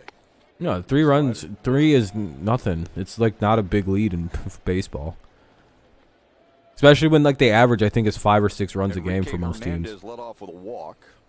Yeah, exactly. All right, that's what we have a 160 million guy for. Oh, you're good. You're good. Okay, cool. Threaded leadoff walks. I figured it was something else that I was, just the chat's moving. It's hard to always keep up with. 0-2 with 2 on and 1 out now. Will Vest is the pitcher. He gets quickly ahead 0-2 on Dalbec. Oh, this guy's name is Bobby, not Randy. Is there another Dalbec in the league named Randy Dalbec?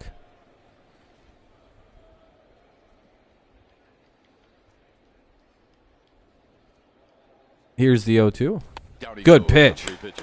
Good job, Vest. Get it 1 away or 2 down now. Heck of a start right there for Will Vest. 3 well-located pitches.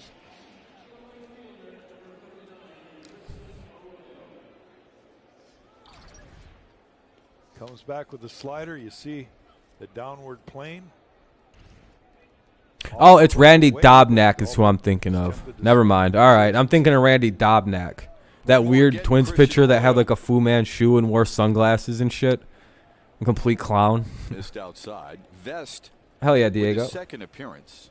No, Connor, I think it was the name Randy Donback. Yeah, it's a Dalbec and very weird sounding names, and I get names mixed up. I combine people but Randy Dalbec is a great name, just audibly. Yeah, he had the Fu Manchu thing going on, or like the handlebar thing. I don't know, he had like a homosexuals or a 1980s homosexual mustache thing going on. It was hilarious. Good. You got 2 more shots at him. We're going to be doing that thing where we give up the lead and have come back. Hey, that's fine fun. It won't be pretty, but it'll be fun, as our guy said. Do I agree with you on what? It's just all in 1 inning. It's just dang like a free W in the books. No, I don't really care. It's baseball. I wouldn't watch it if you have a problem with that. Tyler Alexander. Hopefully, Harley, we have a repeat of last night's game. Joe Jimenez, Alex Lang, and now Will Vest. Hobby buyers. Piecing it together at the end. 2-1 count anyway. Got to keep it right here. Here's the 2-1. Up and in. Oh my God, man, the squeezing. Those are the pitches you so depend on the umpire making the right call. He hits the upper part of the strike zone, up and in, and he gets part of that. He's been giving that all day to the Red Sox pitchers. So I know it's not easy. 3-1. You need those pitches. 3-1. Laced foul. 3-2. Yeah, these umps are really just being Arroyo is squeezy. flown out to center and grounded to short twice. Particularly Detroit, yeah. I mean, fuck them. He's going to either throw a fastball or a slider. We know how the umps feel. I guarantee you Will Vest feels How do you feel better about the Tigers in one of particular? those two pitches. Fucking hate them. But is it the right pitch to throw? And will he have conviction in the other? Anyway, full count here. 2 away, 2 on. Red Sox have claimed a 4-3 lead here. It's the top of the 8th. Here's the pitch. Another one fouled away. Trouble with continually. Swear to God, if the Tigers go fastball, 1, 2, 3 in the eventually bottom of it the is 8th, I'm going to be so fucking mad. It's not like he can reach back and get 4 more extra miles per hour. So he's got to locate it. That one was too good a pitch. Red Sox fan? What's up, Raymond? But it's What's up, 3-2. Joe? He's got to throw a strike. So you challenge. We saw it last night from Soto late in the game. He had I'm not. It's 3 runs. and he got the benefit of the doubt. If you think you're winning a game because you have a 3-run lead, you're a dumb baseball Here's the fan. payoff. No offense. Laced to left. Actually, full offense. 1 run will score. Yeah. That's an RBI single for Christian Arroyo on a 3-2 pitch. Well, now it's Get 5-3. lost It's in getting a pretty 2-run ugly. Cushion. Again, you look at the location. All right, well, I'm getting rid of the people who are bitching. There's one thing I don't care about or care for is people whining the way you guys are. So I'm getting rid of you. Good of a pitch right there. He wanted it down and away. You can go sit in timeout and be upset about a 3-run lead being lost somewhere else. I really don't give a fuck. You're just being annoying. Go cry somewhere else, you fucking baby. Oh, we lost a 3-1 lead. Oh. Shut up. Fucking child. 5-3 Red Sox. Quit watching Here's Alex baseball. Verdugo. It's like that's all I have to say to you. Just don't watch baseball anymore if 3-run leads are too much for you to handle. Holy fuck. Little low. I get like being mad about losing the lead, but like saying it 5 fucking times now is a little gay. I have to remind myself every once in a while. Anyway, Verdugo's up. He's 0 for 3. Let's see if we can get out of this bad I inning. made tons of mistakes myself. I'm just pointing Kurt out Gibson, the Alan obvious Trammell, sometimes. legends. Yeah. And yet it's not easy to do. And Got Toronto certainly ready Will today did too. Yeah, not Toronto should be on intend to leave soon. That pitch where it was, but it happened. What's up, Raymond? Sliding Play attempt there. by Eric Haas. He got it. Wow, what a play by Haas. Sliding down Yeah, exactly. It's a the game. near the It's wall. exactly. Eric Haas. It's a 3-run game. There's no reason to be victims. Spectacular play It's a in 3-run the game. left. He's Yeah, what a looking great more and play. more like a left fielder every day. Daniel, they're the same Has people. taken It's the same lead people. by 2. Yeah, see now at this point, if any team blows a lead in the 8th or the 9th inning, guess what that's considered to me? This would be a blown game. This would feel like a blown situation here. Yeah, this would be a blown lead because of like super lateness. The game was tied in that inning. But yeah, Red Sox take the lead. It is 5-3 after the Red Sox take the lead and fight their way back into a game. They struggled until the 6th inning in, but they take the lead nonetheless. It's 5-3 in favor of the Sox. Let's go to the bottom of the 8th. Hopefully the Tigers can do a little damage here. It'll be Reyes, Scope, and Baez. Reyes, Scope, Baez, top of the lineup for the Tigers. Yeah, I love watching baseball. It's weird that people get upset over 3-run leads being lost. It's like, guys, we scored our runs in the 3rd. The natural course of a game, they're going to score like 4 to 5 runs. That's like an average score. Yeah, like getting way too worked up over that is silly. Ugh. Sorry to yell at you, Joe. That was more at the other guy that was commenting. Come on, Tigers. Let's do something. Yeah, got to get some runs here. Got to get some runs. At least we got Meadows for potential pinch hit. Yep. We got Meadows sitting there if they bring in a righty reliever.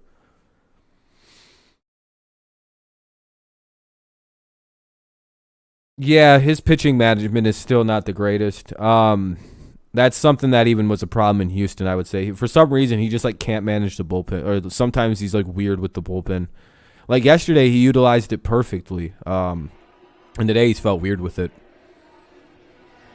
Like he pulled Manning at the exact perfect time to pull him. Like it's like a weird thing. He like gets it sometimes, and then he just has like days like today where it just feels off. Putting the wrong guy in, it feels like not letting certain guys go a little longer or shorter. Meadows wasn't dressed. I wonder if he hurt himself because he did foul the ball off his body pretty good. Yeah, Badu's error was awful. Like that guy is really fucking his chances up with being a starter once Riley's ready to go. Strike one to Reyes. Yeah, season just started. I'm not too worried about the first 2 weeks of the season. I don't really start panicking until a month in. Nice glove play, yeah, we'll see if we fucking defense. I was headed for the right field corner. Well, the Red Sox make a nice play out there at first base. That'll be one away. Scope's up now. Whitlock's still pitching. Hey, thank you for subscribing. I appreciate it, Chris. Have you witnessed it? No, I've never witnessed the Tigers World Series. It's the worst thing ever. Hopefully my tribe beat the Reds and the Cavs. Hey, hopefully you guys can beat the Nets and get in the playoffs. That'd be pretty cool. You think it was a bad idea? No, I don't know. I don't think so. And then 6 pitches. Meadows a solid pinch hit option. Yeah, he's just. It looks like he might not be dressed. Yeah, I'm fine with him getting a day off. $2 and dude, hey, that's not fair. The A's are only spending 35 cents on that payroll. You're kind of, or you're not being fair to them. You think they'd spend $2.30 on a team? Slowly down the first base line. Son of a bitch, dude. 2 down. To Dahlbeck to retire Scope.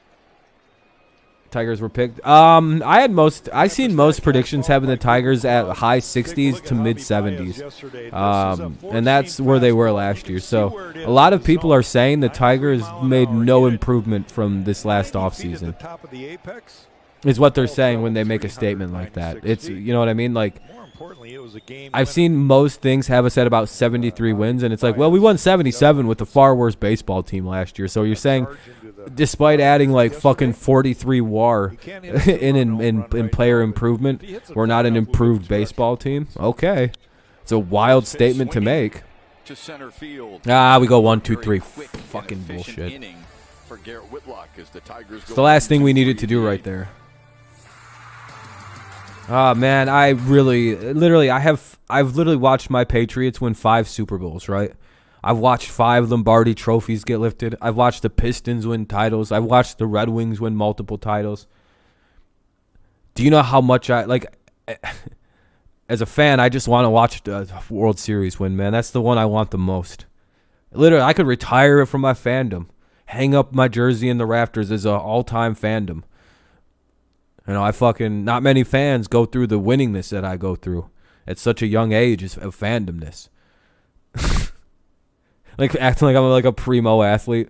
Like my country has gold medals on top of gold medals.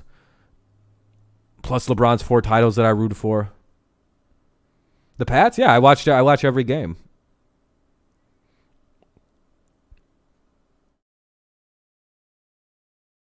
Like a couple weeks. He has a fracture. I don't know when he's coming back. The fractured foot can kind of be weird. Probably like 5 weeks.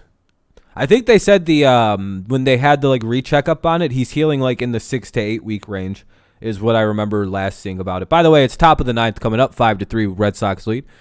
Foley's pitching now for the Tigers here in the top of the 9th. It'll be Plawecki, Bradley, and Hernandez. 8-9-1, 8-9-1, Plawecki, Bradley, Hernandez. Yeah, trust me. I'm the same way with World Series, man. I just want to win. No, I have a fan. I have my own jersey, the Bronx Guru. Yeah, after a leadoff hit, they had a 1 out, and you saw right there that Enrique gets a walk. You know how the NFL has the Fan Hall of Fame? I should be put in that bitch. Eventually I will be. You'll see how this plays out. You lose a few. This one lands right on the line. And those are the breaks of baseball. Sometimes they're really... We got to get a 1-2-3 inning here and not give up any runs, or else this is going to be ugly. Your grandma saw the Red Sox lose in the 7. in the 7th game of the World Series 4 different times and passed away before they won game.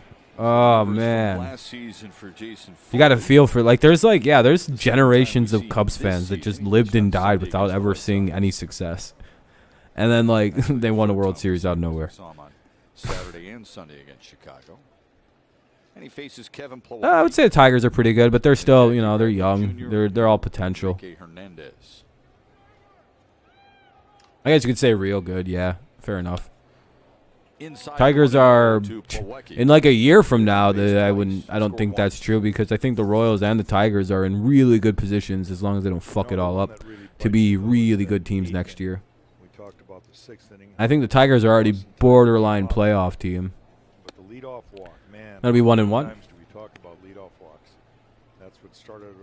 Michael Pineda, it took him a little while to get his green card and work visas all figured out, along with Willie Peralta. They're both coming back. So it took them a little while to get that, and by the time they got cleared, spring training like ended.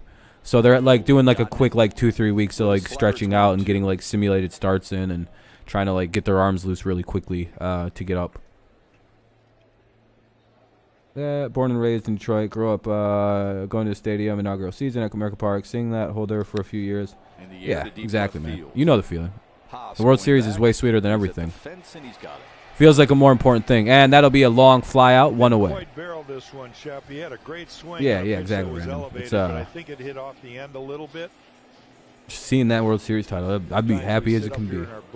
DH has added offensive runs, and a 5.1 ERA will get you a job with the Texas Rangers. Look at the flag right now; it's blowing in a little bit. Yeah, I agree with that 100%, Raymond. Played like he's been out there his whole career. I'm glad the National League added a DH finally. I went with the Sox. When it was like my grandma was watching with me. There you go. That's a good feeling.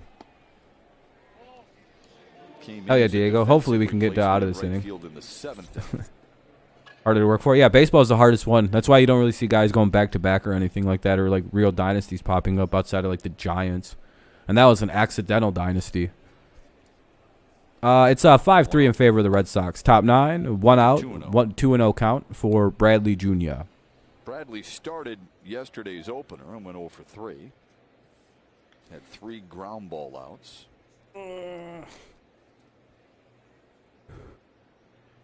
Yes, sir. Yes, sir. It's 5-3. And 2-1 now is the count here on Bradley. Excuse me. Got a lot of burpee shit in my fucking gut bubbling. Did anyone hit homers? Nope. Actually, I don't think so today. And there's 2 away.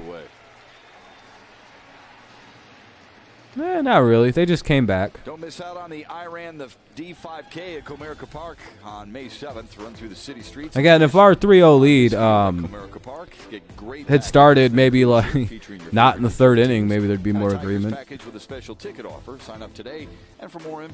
Kirk, I'm very jealous that you got to experience both of them World Series. Let me tell you.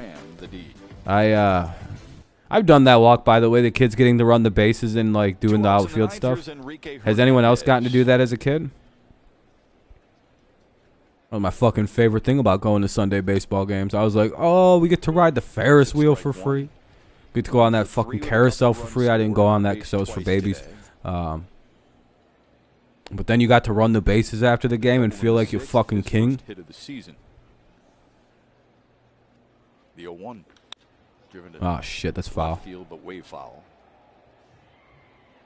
For the Tigers in the 9th, they will have the 4, 5. Pretend like you get a big hit at the plate. You start at the plate. You fucking pretend like you're swinging, and then you fucking take off.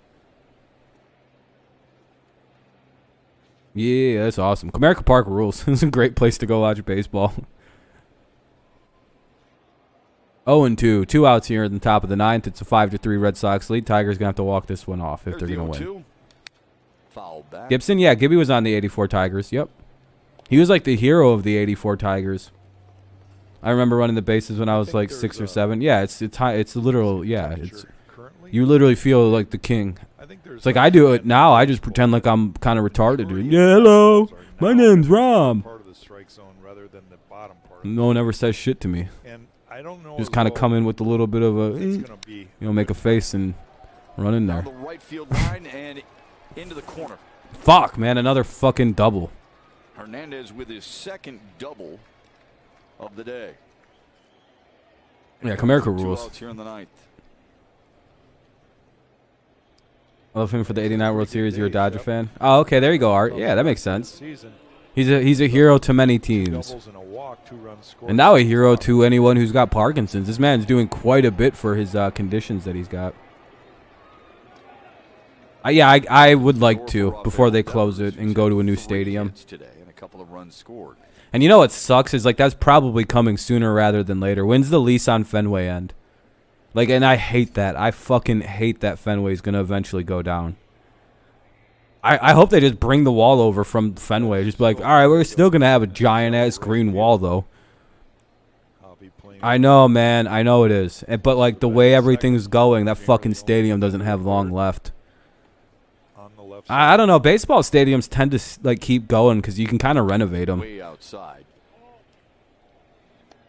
For this team, for the Tigers team, to eventually win a World Series, I would say Raymond. And drive in 100. Their goal was to build a super talented young core, and then the pieces that they couldn't fill in with drafting and trading for prospects, they were going to sign to big contracts. I hope it doesn't go away, but like at some point, you know, all of them eventually have to fucking. Yeah, it sucks, dude. I mean, they could renovate the ever-living shit out of it. I mean, and keep it going for another little while, but like it'd be like the guts would be completely different on the inside. It wouldn't even feel like the same stadium if but like, you know, keeping the outside, you can do that probably. There we go, 2-1. Runner at second with 2 away after a double. From 2017 through 2020. He had the like Fenway will probably always stand as like a stadium that gets used, but the Red Sox might find a new home, a more modern stadium if they can't do enough to renovate Fenway. But he can hit, and as you mentioned, and it's not even anything against the park. It's literally one of most people's one of their tops in the game. But a chopper to second. Should be the third out of the inning. And let's go to the bottom of the ninth. Let's see if there's any heroics.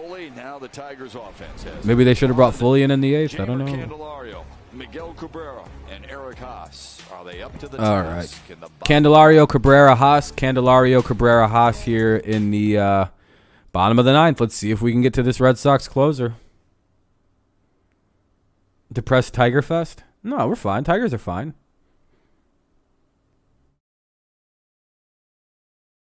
All right, here we go. Bottom of the ninth coming up. Tigers need a little bit of luck and a little bit of hitting to come like now, like clutch hitting. We'll see, though. First 2 guys reach, Haas walks it off. I'd be like, well, all right, we're good to go. So have a good day, everybody.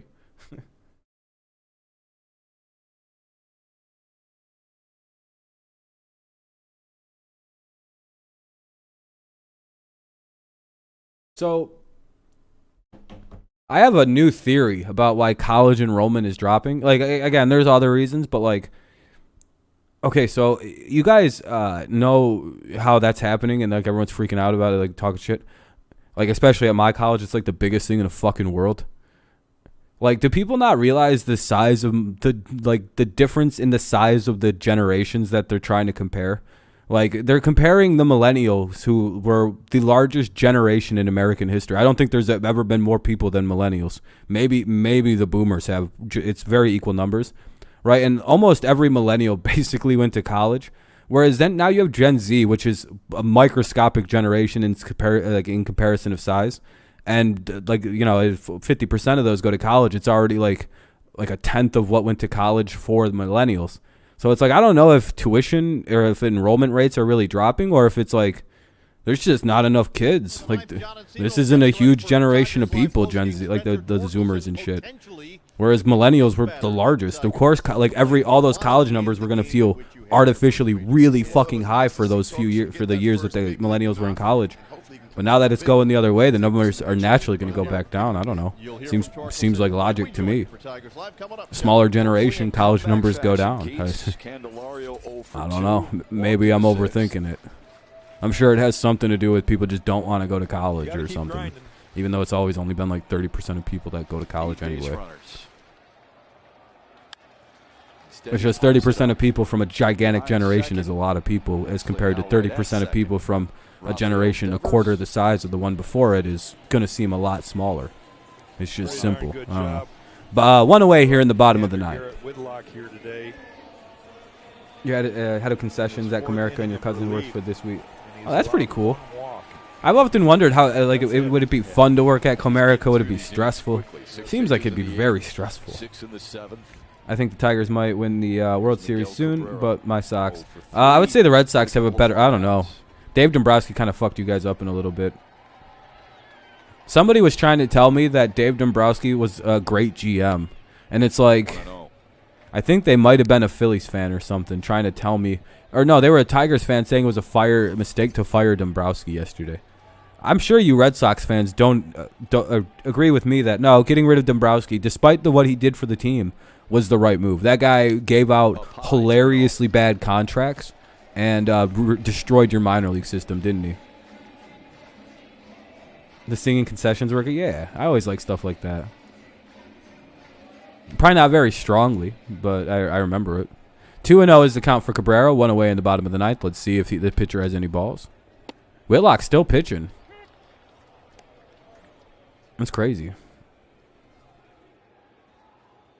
What's up, HBF? You just got out of class. Welcome back. Welcome back. Hell yeah, go Pats, go. You should hear him on TV. I'll look him up. I'll have to look him up.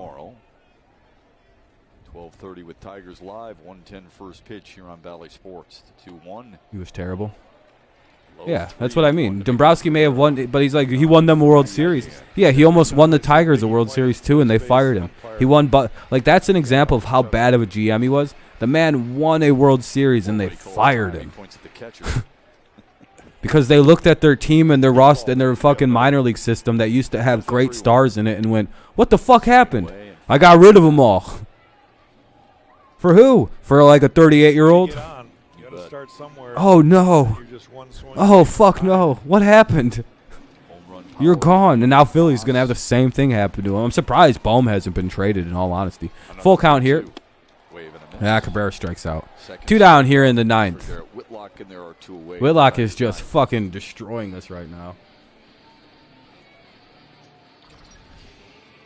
No, this is pretty much center cut, isn't it? Again, and there's nothing wrong with what Dave did for the Tigers. We just didn't win a World Series with his method. And his method is, you're going to have a great offense. Your pitching will be 3 good guys. Outside of that, this team is going to be fucking awful. You better win with it. Because if not, you're going to be bad for about 5 years. First pitch is up. Good job by Whitlock to come back in that. And they win the series with the Red Sox. From behind very often. Win the series with the Red Sox this series. Wait, what? 2 flyouts as you see there. 1 to center. Wins the division this year, hands down. You think so? I think the White Sox will win it because I like the White Sox to win the American League, but it's one thing about baseball. Have a good one, Random. It doesn't matter at what yep, I'll be live tomorrow afternoon too. Hopefully this game finishes just as quickly as this one or yesterday's is. I like the Rays model with a little bit more. Yeah, if a lot of these bad teams or like cheap teams have great strategy, just spend money, and they all have it. Like the Braves kind of got exposed in like a bad year. In like 3 months, they made like $101 million in pure profit. And that was like a 3-month span of like 2020. I think it was like the COVID year. They were making $100 million every 3 months. And people try to tell me that these teams don't make billions every. Dude, all the teams could spend more money, and I'm glad that they're all getting called out for it. Because fuck. Yeah, good game to the White Sox fans. Good game, Red Sox fans. I'm glad the cheap teams are starting to spend more because I think the MLB finally called them out and said, if you guys don't spend more, we're going to institute a minimum spending. Like there needs to be like an 80 to 90 million spending limit in baseball. Good game to the Red Sox fans. You guys take this one, so tomorrow is always a rubber match. We'll be live for tomorrow's game, so hopefully you tune in then. I'll stay live for a little while longer to try to do a little bit of a chat here. Yep, all right. Yeah, good game. Another good one. 2 good games in a row with the Red Sox and the Tigers. Both teams are 2-3 now at this point. Hopefully we can come back in Game 3 and kind of dominate it a little bit. Tigers look good early. Red Sox look good late, and that's kind of how the game shook out. Gilbert Godfrey died? No way, dude.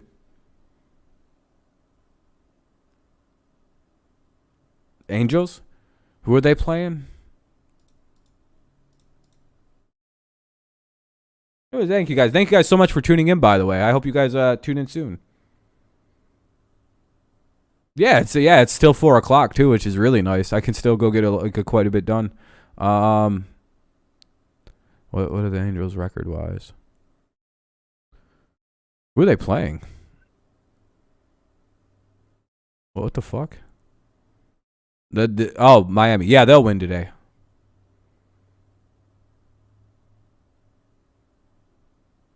Oh, I know about the aristocrat joke. It's hilarious. South Park has their own. Almost every good comedian has a really good take on the on that. Oh, no way. He really is dead. Oh my God. Oh man.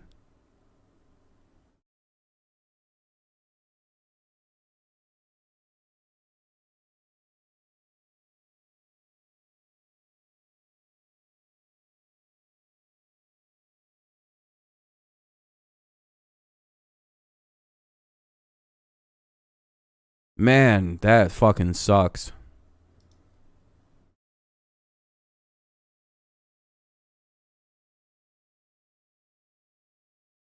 Listen, Kim and spit and the words, I guess. Yeah. Well, yeah. And it's like a bunch of people doing a bunch of nasty, it's like an incestuous family, and they're all doing all kinds of nasty shit in the aristocrat. Yeah, it's a hilarious bit. And at the it's what the aristocrat joke is. It's like a series of like worse and worse and like worse and worse and worse and worse, like and worse things you could describe people doing. And then the punchline at the very end of the joke, and they go, "Well, what do you call yourselves?" And like and it's like, "Well, we're the aristocrats." It's like a major shot at like rich people. It's supposed to be like the original, like the idea of it is it's making fun of like very wealthy people, like the incestuous nature of royal class families and aristocratic families, and how they kind of are just disgusting monsters. It's a fucking hilarious concept of a joke. I'd look up a lot of the aristocrat jokes. They're always really good. They always make you really laugh, and then at the end it's just like, oh, that's a good punchline. I like the bonus features where they all tell different jokes. Yeah, that's like the point of that. Yeah, it's supposed to be it.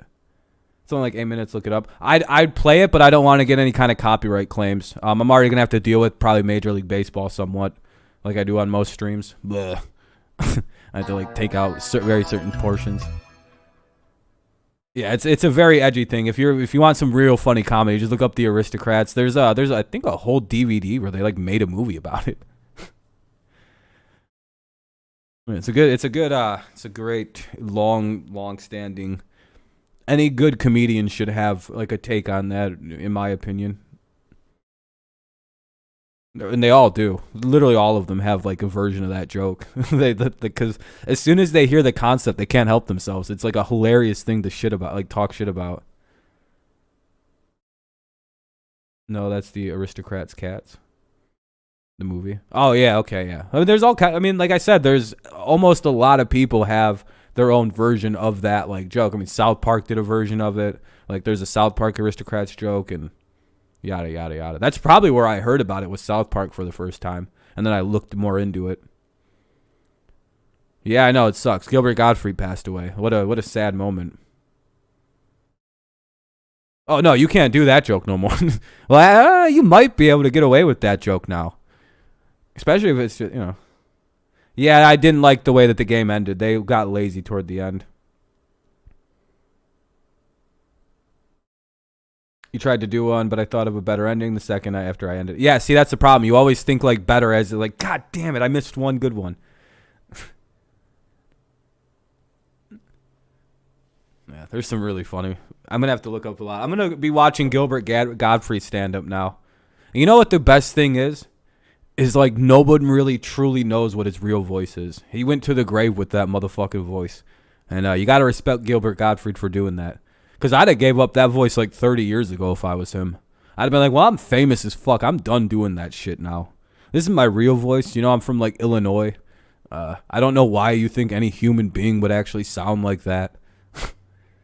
But no, he kept that shit up. What a fucking hero. What a legend.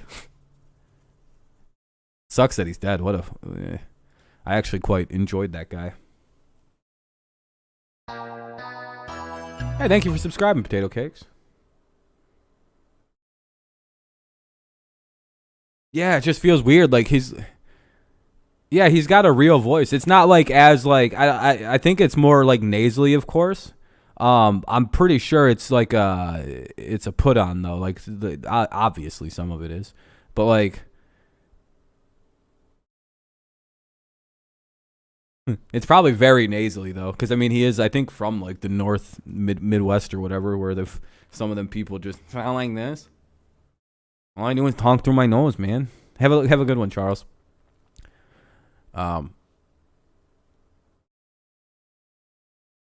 Yeah, exactly. The voice is too iconic to stop doing. Yeah, I guess that makes sense. But also, way to commit. Man, that's crazy. I really can't believe it though. What the fuck did he die from?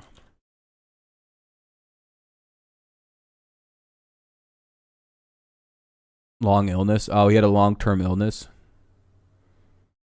Does he from recurrent ventricular trachea due to myotonic dystrophy type 2. Oh. It's like a chronic illness. It sounds like something in his heart went bad. Ventricular tachycardia? What the fuck is that? Due to myotonic. Oh, fuck. I've never heard these words before. It's caused by faulty heart signaling that triggers a heart. Yeah, okay, that's what I thought. His heart fucked up. It broke. His heart just kind of gave out.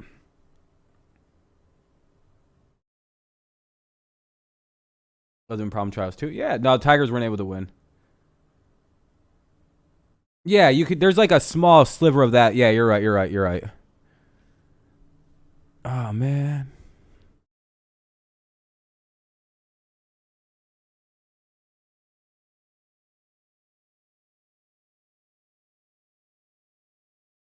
Man, that sucks.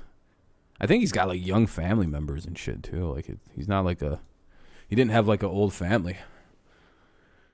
I'm not too mad at he. Loved him in Prom Child too. Yeah, he's just a hilarious dude. I'm an 80s kid. I can't forget what family movie he's in. Yeah, that makes sense.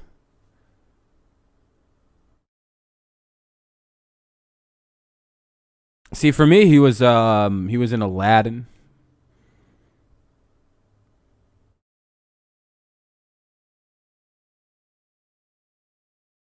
Muddy Socks is probably right. The name of the title, or the name of the movie.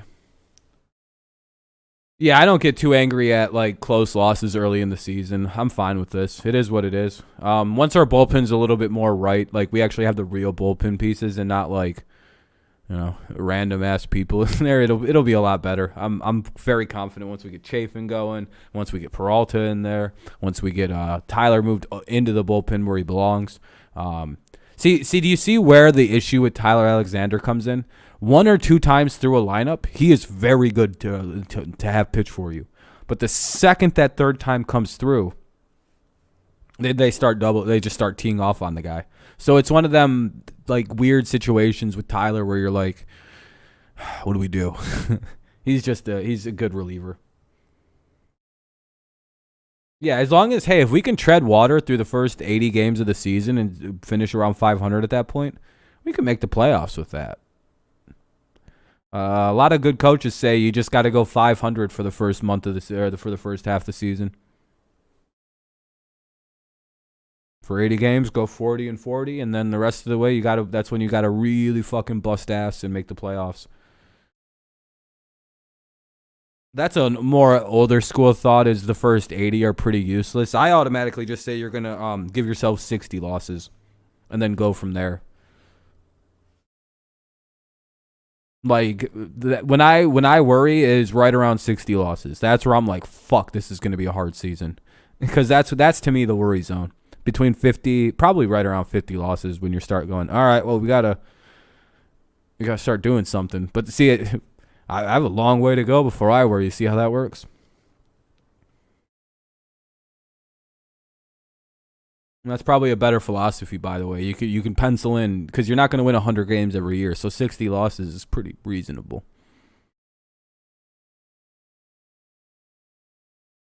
He was in Problem Child 1 and 3 as well. Really? I'll have to watch those. I never really watched Problem Child.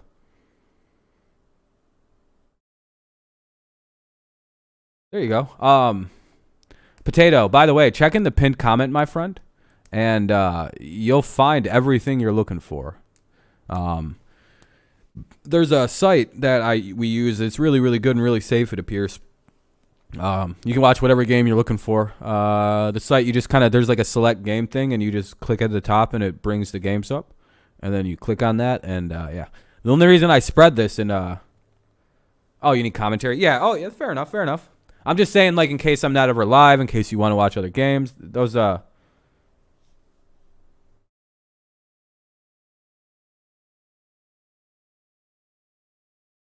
that's pretty much, there was a lot of that. We didn't have that too bad in here. There were a couple guys that were a little annoyed, but, like, blowing the lead after 5 innings isn't even possible.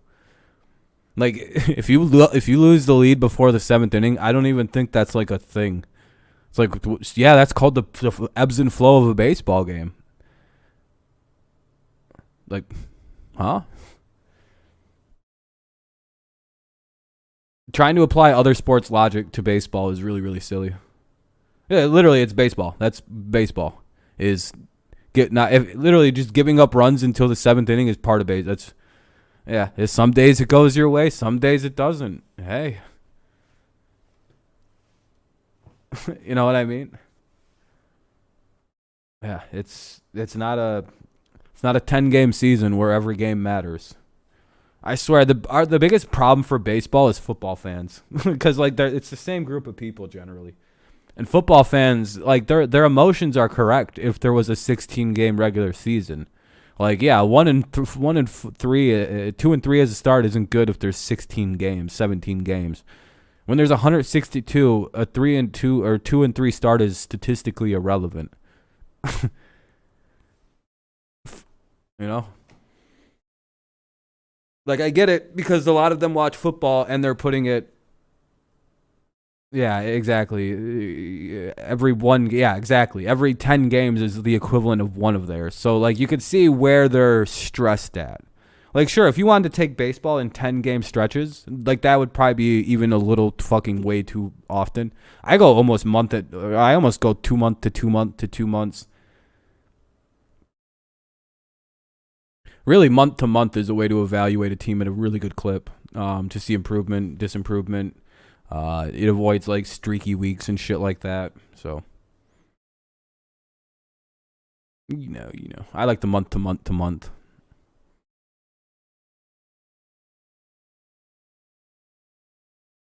Yep, 1 for 3.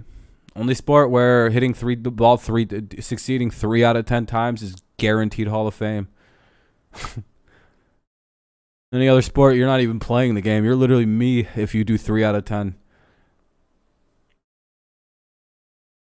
Hell, 2 out of 10, as long as you play really, really, really good defense, you could probably even make it in.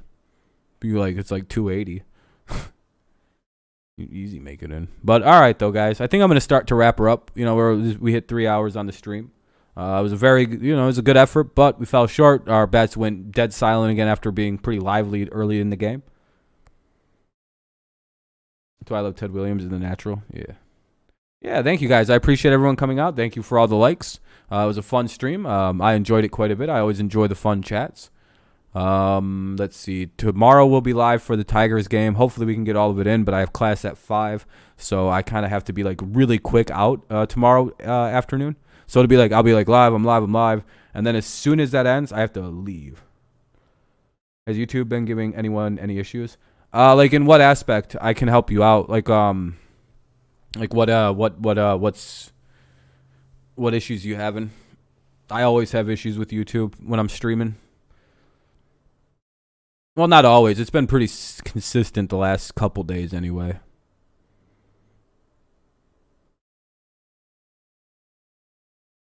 Like the sidebar? I barely use YouTube on desktop. Let me check it out.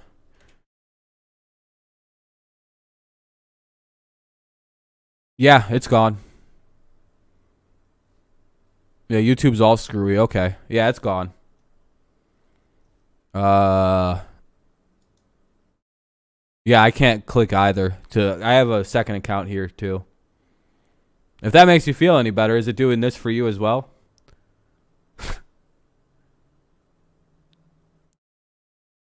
Oh shit, my front page is exposed. Now everyone can see what I'm watching.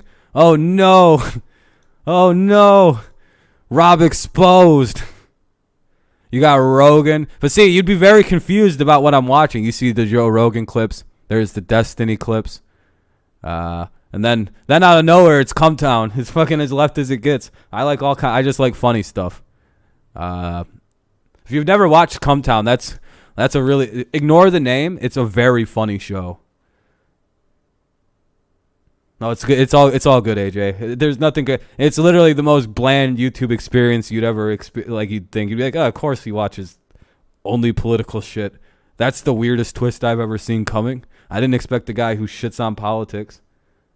Send it to me in the comments. All right, yeah. Literally, if you just type in CUM Town, like Come Town, one word, there's millions. It's like if you remember the show Opie and Anthony, it's CUMTOWN, all one word. Just there's all kinds. There's lots of clips. If you remember old Opie and Anthony, that's the kind of show they try to be like, and they're pretty fucking solid at it. Kind of like their inspiration. Come and Go is your favorite gas station. Yeah, but Come Town is spelled just like CUMTOWN. Yeah. 3 comics. Yeah, I was able to start the stream, AJ, but the problem is I started streaming at like 1 o'clock, so I don't know when the issues started up for YouTube. You could probably, if like I don't stream, like I stream through Restream, so it's yeah, we lost. Yeah, well, the Red Sox played a good game. They came back late. We just stopped hitting after the third is probably the biggest reason we lost. So like I press stream and it goes to Restream then to YouTube, so I don't need to be on YouTube to stream anything, if that makes sense. But so if you have like a thing that sets up your stream and like just pushes it through, it might start. Yeah, as long as you don't mess with settings or anything like that, I think you should be able to push it through and it should start. That's my only. I'm like, because I'm still live. Like my stream is still going. People have been finding it, so you should be good. Is my guess. Yeah, no problem, man. Good luck on all that. Hopefully you have a good. Hopefully YouTube gets his shit together soon. But all right, everybody, thank you so much for tuning in. I'm gonna get out of here. I'm hungry. I haven't moved much in 3 hours here. My legs are kind of feeling weird, and I've got some homework I got to get done so I can stream tomorrow's game without any real problems getting in the way of my work. What is this? Yeah, that's why you should always ban links, by the way, because these people usually come in and spam links. All right, well, now those people are coming in, so I'm out of here. Thank you guys so much. Have a great rest of your day. Remember, we'll be live tomorrow, of course, and then tomorrow afternoon or tomorrow evening later for the NFL Weekly News Show we like to do around here, and that's probably it. All right, thank you guys so much. Hopefully the Tigers can come out and look better in the next game. Yeah, I know, Ghostified. It didn't end well for the Tigers. They just stopped hitting after the third inning. We just literally hit the ball never. I think we went 1, 2, 3 every inning after the third inning. And then we got like one more hit in the fourth, and then that was it. We stopped. We got out every at-bat in a row. It was pretty bad. So hopefully the hitting comes around a little bit better tomorrow. We'll see. We'll be live again tomorrow for that. Of course, we'll be live the rest of the games the way through, so you know how it goes. So. All right, thank you guys again. Thank you for the likes. Thank you for the watch. Thank you for the commenting. And, yeah, just generally thanks. Sorry, Ghost. Yeah, I heard Lang was asked. Yeah, it wasn't good from Lang. Wasn't the best outing. But when you only give up 4 or 5 runs, you should probably still be able to win that game pretty easily. So it's not even like the team really pitched that bad. They only gave up 5 total runs. It's just like they didn't do anything again. And they started with 3 before the other team even scored. So, like, that's my biggest issue, right, is they got to score more runs. As bad as the pitching might have looked today, even though it wasn't really that bad at all, our offense has to be a little better. Can't put it all on the pitching today. I would say it's a good deal on the offense. Yeah. I mean, hey, yeah, Robbie's awful. Akil's not hitting. I mean, Torque only has a hit. So it'll get going. It's early. Guys still breaking off the rust. You know, we got a lot of veterans who are kind of like kicking off rust, and they tend to not play so good in the cold weather. Veterans, for whatever reason, do not play good until it's like 85 degrees out. It's stupid. It's like, fuck you, old bastards. Go play in Florida then. But all right, everybody. Thank you so much. We'll hopefully get out here and get a win tomorrow. Congrats again to the Red Sox fans and faithful, and good win. But tomorrow we're taking the series and should be pretty easy. All right, go Lions, go Patriots, and of course go Tigers. And I'll see you.